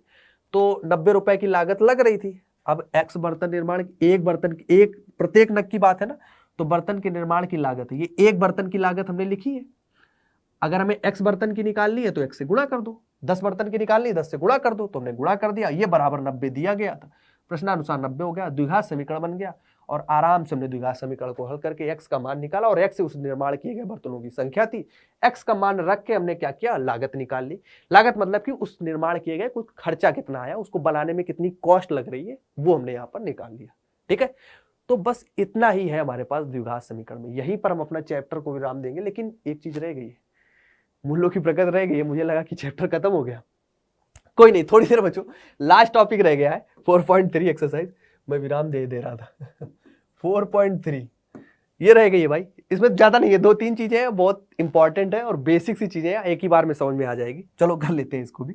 क्या कह रहा है क्वेश्चन में, कह रहा है जो टॉपिक है हमारा वो मूलों की प्रकृति पर है। मूलों की प्रकृति क्या बताती है, मूलों की प्रकृति ये बताती है कि जो इस समीकरण के हमारे पास हल निकालना है, ये जो हमने हल निकालना है, ये 6 निकाला, माइनस का 15/2 आया, पीछे हमने निकाले कुछ हल, ये हल निकाले कि x की वैल्यू 14 है, 13 है, ये किस प्रकृति के हैं, मतलब वास्तविक संख्याएं तो हमने पढ़ रखी है, कभी हो सकता है ये वास्तविक भी आए और कभी कभी ये वास्तविक नहीं भी होती। वास्तविक कब नहीं होती उसकी बात कर लेते हैं। आपने कभी एक चीज लिखी नहीं देखी होगी अभी तक कि माइनस के अंदर मान लो ये लिखा है √2, रूट के अंदर आपने अभी माइनस लिखा नहीं देखा होगा। ध्यान से समझ लेते हैं इस टॉपिक को, बेहद इंपॉर्टेंट है, आगे भी बहुत काम आएगा। अभी रूट के अंदर आपने माइनस लिखा नहीं देखा है। आपने सारी प्रकार की संख्याएं देखी है, कभी बटे में लिखी है 2/3, कभी माइनस में 2/3 है, ठीक, कभी 0.0005 है, कभी माइनस का 0.0005 है। आपने पाई की वैल्यू देख ली 3.14159267 कुछ अनंत, मतलब सारी प्रकार की संख्याएं वास्तविक संख्याएं में ही आती हैं। लेकिन अभी आपने इस रूप में नहीं देखा कि कोई संख्या रूट के अंदर निगेटिव है। जब रूट के अंदर नेगेटिव में संख्या होती है तो उसका मान ज्ञात ही नहीं किया जा सकता, ये काल्पनिक होता है, इमेजिनरी होता है, इसे हम वास्तविक संख्या नहीं कहते। जब भी किसी समीकरण के मूल में अगर रूट के अंदर नेगेटिव साइन आ जाता है, रूट के अंदर नेगेटिव साइन आएगा, तो हम बोलेंगे कि मूल वास्तविक नहीं है, वो वास्तविक संख्या नहीं होती, उसकी कोई वैल्यू ज्ञात ही नहीं की जा सकती, इसलिए उसके मूल जो होते हैं वो वास्तविक नहीं होते। यहां पर हम एक फार्मूले का उपयोग करेंगे, जो फार्मूला हमारे पास श्रीधराचार में हम लोगों ने पढ़ा था। सीधाचार का हमने फार्मूला क्या पढ़ा था, पहले हम व्यापक समीकरण लिखते हैं, मान लो ax² + bx + c, जो मानक रूप था, = 0। अगर हम द्विघात समीकरण का फार्मूला लिखते हैं तो लिखते हैं x = -b ± अंडर रूट के अंदर b² - 4ac/2a। ये फार्मूला हम लोग पढ़ चुके हैं द्विघात समीकरण का, ये फार्मूला हम लोग को पता है। अब ये जो इस रूट के अंदर जो ये बन रहा है, इस रूट के अंदर जो बन रहा है, ये b² - 4ac की जो वैल्यू बन रही है, अगर रूट के अंदर कैसे भी करके निगेटिव आ गया, जैसे ये रूट तो लगा ही है, अब b² - 4ac को अगर हमने हल किया किसी समीकरण के लिए और उसकी वैल्यू माइनस में आ गई, मान लो -2 आ गई, जो अभी हमने बात की, तो कंडीशन क्या होती है कि वो मूल जो होते हैं वो मूल वास्तविक नहीं होते हैं, उन्हें काल्पनिक मूल बोलते हैं। ये 11th क्लास में आप पढ़ोगे, लेकिन अभी काल्पनिक की बात हमें नहीं करनी है क्योंकि वो 11th की बात है। 10th में हमें इतना ही बोलना है, क्या बोलना है कि ये मूल जो है कोई वास्तविक मूल नहीं है, क्योंकि b² - 4ac की वैल्यू क्या हो गई है, ये b² - 4ac जो हमने निकाला है वो <0 आ गया है, b² - 4ac <0। <0 का मतलब क्या है कि 0 से छोटी, और 0 से छोटी कौन सी वैल्यू होती है, निगेटिव। कोई किसी के दिमाग में ये तो नहीं है कि 0.005 है, ये 0 से छोटा है, ये भाई 0 से बड़ा है, 5 लगा है लास्ट में, मतलब कि कुछ ना कुछ तो है ही ज्यादा, ये 0 से क्या है, 0 से बड़ा है। 0 से छोटी वैल्यू कौन होगी, 0 से जो छोटी वैल्यू होंगी वो हमारे पास कौन सी होगी, निगेटिव की वैल्यू होंगी। चाहे निगेटिव का मान लो, यहाँ पर -5 लिखा है, कोई दिक्कत। तो 0 से छोटी कौन से मान होंगे, जो निगेटिव की वैल्यू होंगी, सीधी बात है, ये तो कॉमन सेंस की बात है, तो ये बात तो हमें पता है। अब छोटी सी एक बात कर लेते हैं कि b² - 4ac है क्या, इसकी बात कर लेते हैं, यहीं से हमारे पास मूलों की प्रकृति निकल के आती है। अगर हम बात करें b² - 4ac को, तो इसे हम एक नाम देते हैं, इस नाम को बोलते हैं विविक्त कर, इसको हम बोलते हैं विविक्त कर, डिस्क्रिमिनेंट, इसको हम क्या बोलते हैं, विविक्त कर बोलते हैं, इंग्लिश में डिस्क्रिमिनेंट बोलते हैं। इसीलिए कहीं कहीं आप इसको d से भी लिखा पाएंगे कि d = b² - 4ac। तो कंफ्यूज नहीं होना कि सर d से लिखा था, कैपिटल D लिखा होगा, इसे डिस्क्रिमिनेंट बोलते हैं इंग्लिश में, इसीलिए विविक्त कर जो होता है वो -b² - 4ac के बराबर होता है। और मूलों की प्रकृति इसी पर निर्भर करती है, क्यों, क्योंकि रूट के अंदर यही लिखा है, रूट के अंदर वैल्यू अगर पॉजिटिव है तो वास्तविक मूल होंगे, रूट के अंदर वैल्यू निगेटिव है तो वास्तविक मूल नहीं होंगे। एक बीच की कंडीशन और लिखी है, समान वास्तविक मूल। समान वास्तविक मूल कब होते हैं, जब सर एक तो कंडीशन ये हो गई कि b² - 4ac > 0 आ जाए, जैसा कि अभी तक हमने एक क्वेश्चन पहले सॉल्व किया था, ये जब हमने ये सॉल्व किया था तो रूट के अंदर क्या आया था, +4 आया था, रूट के अंदर +4 आया था, और मूल भी हमने देखे थे, ये वास्तविक मूल है। वास्तविक क्यों है, -2 -4 क्या है, एक वास्तविक संख्या है। तो मूल कैसे आए थे सर, मूल जो आए थे ये वास्तविक मूल आए थे, वास्तविक थे, रियल वैल्यूज नंबर आए थे, वास्तविक मूल मिले थे, ठीक। लेकिन जब ऐसा होगा कि b² - 4ac <0 हो जाए, मतलब कि रूट के अंदर कुछ निगेटिव बन जाए, 0 से छोटा b² - 4ac आएगा तो यहां पर निगेटिव वैल्यू आएगी, तो वास्तविक मूल नहीं होंगे। जो थर्ड कंडीशन हमारी लिखी है कि वास्तविक मूल नहीं होंगे, वास्तविक मूल नहीं होंगे, जो थर्ड कंडीशन में लिखा है, ठीक। बीच वाली जो कंडीशन लिखी बेहद इंपॉर्टेंट है, मैक्सिमम चांस रहता है कि क्वेश्चन इसी से बनता है, दूसरे वाले क्वेश्चन से। पहला और दूसरा, तीसरा भी इंपॉर्टेंट है। दूसरा जो हमारे पास लिखा हुआ है वो क्या लिखा है कि जब b² - 4ac = 0 आ जाए, मतलब जो यहां पर b² - 4ac की वैल्यू ये है, ये 0 के बराबर आ जाए। 0 के बराबर आएगा तो देखो क्या होगा, लिखते हैं यहां पे, इसकी जगह 0 लिख देते हैं, -b ± अंडर रूट के अंदर ये वैल्यू अगर 0 के बराबर आ गई, ठीक, बटे में क्या है 2a, तो x बराबर क्या हो जाएगा, -b, ये प्लस माइनस के साथ √0 की वैल्यू 0 ही होगी, तो एक बार हम प्लस रूट जीरो ले लेते हैं, मान लो रूट जीरो ही लिखा रहने देते हैं। एक बार हम माइनस रूट जीरो लेते हैं, क्योंकि दोनों ही लिखते हैं, प्लस माइनस दोनों चिन्ह लेते हैं। एक बार हमने प्लस के साथ रूट जीरो ले लिया, एक बार माइनस के साथ रूट जीरो ले लिया। रूट जीरो की वैल्यू क्या होती है? जीरो ही रहती है, मतलब ये क्या आ जाएगा, पहला वाला मूल माइनस का b/2a, ठीक, क्योंकि रूट जी का कोई मतलब नहीं। ऐसे माइनस रूट जीरो का भी कोई मतलब नहीं, इसका दूसरा मूल भी क्या आ जाएगा, माइनस का b/2a। तो यहां से हम देख सकते हैं कि यक्स के जो दो मान आए माइनस b/2a माइनस b/2a वो समान आए, वैल्यू हमेशा बराबर आएगी। तो जब भी b² - 4ac की वैल्यू जीरो के बराबर हो जाएगी, रूट के अंदर जीरो आ जाएगा, ये माइनस b/2a माइनस b/2a बराबर आने वाले हैं, दोनों मूल समान होंगे। तो मूल कैसे होते हैं? मूल समान होते हैं। इसी पर क्वेश्चन बनता है, इसके क्वेश्चन भी हम लगा लेंगे, मूल समान है। ये तीन कंडीशन है मूलों की प्रकृति पर। मूलों की प्रकृति का मतलब है कि रूट्स जो होंगे, जो रूट्स मतलब कि मूलों के जो हल हो, मतलब कि समीकरण के जो हल होंगे, जो हल आएगा उसकी नेचर कैसा होगा, प्रकृति वाइज उसका कैसा नेचर होगा। नेचर गणित की भाषा में हम संख्याओं पर जाएंगे तो संख्याएं वास्तविक होंगी या वास्तविक नहीं होगी, या समान प्रकार की वास्तविक संख्या होंगी। ये आएंगे मूल वास्तविक ही, दो समान वास्तविक मूल होंगे। मूल तो वास्तविक आएंगे क्योंकि रूट तो हट ही गया है, रूट जीरो कोई मतलब ही नहीं, रूट के अंदर कोई निगेटिव तो रहेगा नहीं। मूल तो वास्तविक होंगे लेकिन समान होंगे, सेम प्रकार के आएंगे। 2 आया तो दूसरा भी 2, -4 आया तो -4, माइनस का 8 आया तो वो भी -8, सेम रहेंगे, ये बात होगी। तो बेसिक से यही तीन चीजें हैं हमारे पास मूलों की प्रकृति में। कैसा क्वेश्चन बनता है? पहला क्वेश्चन इस पे लगाते हैं, समीकरण 3x² - 2x + 1/3 = 0 का विविक्त कर ज्ञात करो, फिर मूलों की प्रकृति ज्ञात करो, यदि वे वास्तविक है तो उन्हें ज्ञात करो। 3-4 चीजें निकालनी है, सब निकाल लेंगे। इस बार थोड़ा समीकरण भी अलग टाइप का लिया है, 1/3 कुछ ले लिया है, ताकि इसका भी आपको डाउट खत्म हो जाए, कुछ बटे में लिखा है तो कंफ्यूज ना हो। ठीक है, हल करते हैं। कह रहा है 3x² माइनस का 2x प्लस का 1/3 इक्वल टू हमने 0 ले लिया। एक काम तो ये कर सकते हैं कि हम 3 का एलसीएम लें और द्विघात समीकरण कुछ बन जाएगा, और 3 जो एलसीएम में नीचे आएगा इक्वल टू 0। एक हम डायरेक्टली तुलना कर सकते हैं, आप सीधे तुलना करो वो ज्यादा आसान रहता है। ax² + bx + c से तुलना करते हैं इसकी, क्योंकि हमें विविक्त कर निकालना है, और विविक्त कर निकालना अभी हमने सीखा, वो b² - 4ac के बराबर होता है। तुलना करते हैं तो a बराबर कितना है 3, b बराबर कितना है -2, चिन्ह के साथ लेना है -2, c बराबर कितना है 1/3। विविक्त कर निकालते हैं, विविक्त कर क्या होता है d बराबर क्या होता है b² - 4ac। d को देखकर ही हम बताते हैं कि क्या है कंडीशन। अगर d हमारे पास क्या है सर, d हमारे पास अगर 0 से छोटा है, या d 0 से बड़ा है, या d 0 के बराबर है, तीन ही कंडीशन होती है। ये d क्या है, विविक्त कर है। 0 से अगर ये बड़ा है तो हमारे पास कैसे आएंगे, वास्तविक रहते हैं मूल, वास्तविक मूल रहेंगे, और भिन्न भिन्न रहेंगे, मतलब दोनों अलग अलग आएंगे, भिन्न लिख देते हैं, भिन्न, ठीक, भिन्न भिन्न रहेंगे। यहां भी मूल वास्तविक होंगे,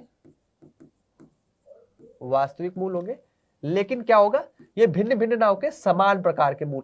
ये भाई नीचे वाली कंडीशन में लिख रहा है, या तो वास्तविक मूल नहीं होंगे, वास्तविक मूल नहीं होंगे क्योंकि 0 से छोटा है। अरे 0 से छोटा d की वैल्यू आएगी तो सीधी सी बात है, d कहाँ है, ये b² - 4ac, या माइनस की वैल्यू बनेगी, माइनस की बनेगी, वास्तविक होएगी नहीं, तो वास्तविक मूल नहीं होगा। और यहाँ पर क्या होगा तो वास्तविक ही, लेकिन जो भिन्न भिन्न थे सर वो हमारे पास समान हो जाएंगे, दोनों सेम प्रकार के मूल आ जाएंगे। यही तीन कंडीशन है। d की वैल्यू निकाल लेते हैं, b का स्क्वायर मतलब -2 का स्क्वायर 4, a की वैल्यू हमारे पास क्या है 3, c की वैल्यू क्या है 1/3, 3 से 3 को उड़ा लो, d बराबर क्या आ गया 4 -4, तो d बराबर क्या आ गया 0। d बराबर 0 कौन सी कंडीशन है, थर्ड वाली, कि मूल वास्तविक होंगे और समान होंगे, अतः समान वास्तविक मूल प्राप्त होंगे, वास्तविक मूल प्राप्त होगा। ठीक, हमें कैसा मूल प्राप्त होगा, समान वास्तविक मूल प्राप्त होंगे। ये तो विविक्त कर आ गया। क्या निकालना, फिर मूलों की प्रकृति ज्ञात करो, प्रकृति वही, अतः समान वास्तविक मूल प्राप्त होंगे, सीधा है, प्रकृति भी हो गई। अब क्या निकालना है, यदि वे वास्तविक है तो उनकी ज्ञात करो। हाँ वास्तविक तो है, उन्हें ज्ञात भी करना है, तो सीधे सीधे दादाचार सूत्र लगा देते हैं, आराम से लगा सकते हैं। x बराबर क्या होता है माइनस का b plus minus under root के अंदर b² - 4ac/2 है। धराचार लगाने का फायदा यहाँ पर क्या है, फायदा सर ये है बी स्क्वायर माइनस 4ac हम पहले ही निकाल कर बैठे हैं, बी स्क्वायर माइनस 4ac 0 के बराबर आया, डायरेक्टली पुट कर लेंगे। माइनस बी कितना हो जाएगा, सब तुलना करके भी रखे, माइनस बी, तो बी की वैल्यू -2 है, -1 पहले से था तो -2 प्लस माइनस अंडर रूट के अंदर 0 और बटे में 2a, a की वैल्यू हमारे पास कितनी है, a की वैल्यू 3 है, तो x बराबर कितना आ जाएगा, minus minus plus 3 2 plus minus 0 वो 0 ही हो जाएगा, 3 दूना 6 हो जाएगा, तो x बराबर कितना आ जाएगा सर, x बराबर आ जाएगा 1/3, मतलब दोनों मूल क्या होंगे 1/3 के बराबर ही होंगे। क्लियर है, कोई दिक्कत नहीं, क्योंकि ये 2 तियां हो गया सीधा 6 और ये केवल हो गई 2, तो 2/6 मतलब 1/3, x की वैल्यू 1/3, तो जो मूल आएंगे वो क्या होंगे 1/3, मतलब दोनों मूल बराबर आएंगे, 1/3 पहला मूल, दूसरा मूल भी 1/3 ही होगा, समान मूल होंगे तो 1/3 वैल्यू हो जाएगी। क्लियर है सभी को, ये विविक्त कर क्वेश्चन बनता है और इंपॉर्टेंट क्वेश्चन है। सेम एक क्वेश्चन और इसी प्रकार पे बनता है जिसमें कह देता है कि दोनों मूल बराबर है, तब एक किसी का मान निकालने को बोल देगा, यहाँ के लिखा है, कभी अल्फा लिख देगा, कभी बीटा, कभी कुछ भी लिख देगा और कह देगा इसका मान ज्ञात करो। और आपको एक चीज पता है, किसी भी अगर द्विघात समीकरण में उनके मूल बराबर है, मूल बराबर होने की कंडीशन यही होती है, मूल समान होने की कंडीशन यही होती है कि उसका विविक्तकर जो होता है वो 0 के बराबर होता है, जो d होता है वो 0 के बराबर होता है, बी स्क्वायर माइनस 4ac 0 के बराबर होगा। लिखा है यहां पर, चले अगर हल करें इसको तो हमें समीकरण दिया गया है 2x स्क्वायर प्लस का kx प्लस का 3 इक्वल टू 0। अगर हम व्यापक समीकरण से तुलना करें तो a बराबर 2 है, b बराबर k है और c बराबर 3 है, ठीक यही है। अब क्वेश्चन में अगर देखो तो कह रहा है कि दो बराबर मूल है, लिखते हैं चूंकि समीकरण के मूल बराबर है, लिख देते हैं, पूरी बात लिख ही देते हैं, क्या दिक्कत है। अगर मूल बराबर है तो d बराबर सर क्या होगा, उसका विविक्तकर जो होगा वो 0 होगा। d मतलब होता है sir B square minus 4ac equal to 0 होगा। b की वैल्यू है हमारे पास क्या है, b की value k square minus 4ac 4, a की वैल्यू क्या है 2, तो 4 मल्टीप्लाई 2, c की वैल्यू क्या है 3 इक्वल टू 0, तो k स्क्वायर माइनस 4 दूना 8 त्रिक 24 इक्वल टू 0, तो k स्क्वायर बराबर क्या हो जाएगा 24।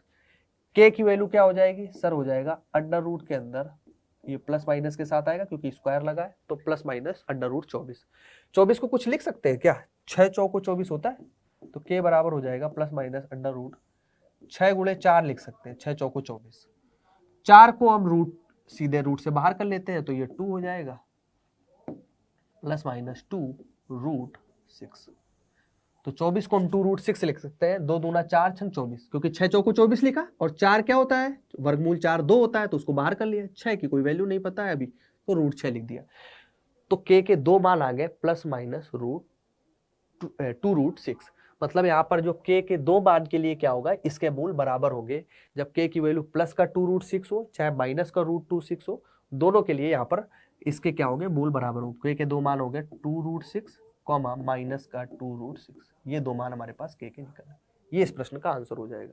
यही एक क्वेश्चन बनता है, कभी कह देगा मूल बराबर है, जब मूल बराबर कह देगा तो बस इसको डिस्क्रिमिनेंट जो होगा, जो विविक्तकर होगा, इसको इक्वल टू 0 कर देना, बस वहां से एक ना एक वैल्यू निकल आएगी, चाहे यहाँ पे k दिया है, कभी कुछ और दे देगा, p दे देगा, t दे देगा कि t की वैल्यू निकालो, तो t की वैल्यू निकाल देना, k t, उससे क्या दिक्कत है यार, करना तो हमें सेम कॉन्सेप्ट से है, ठीक है।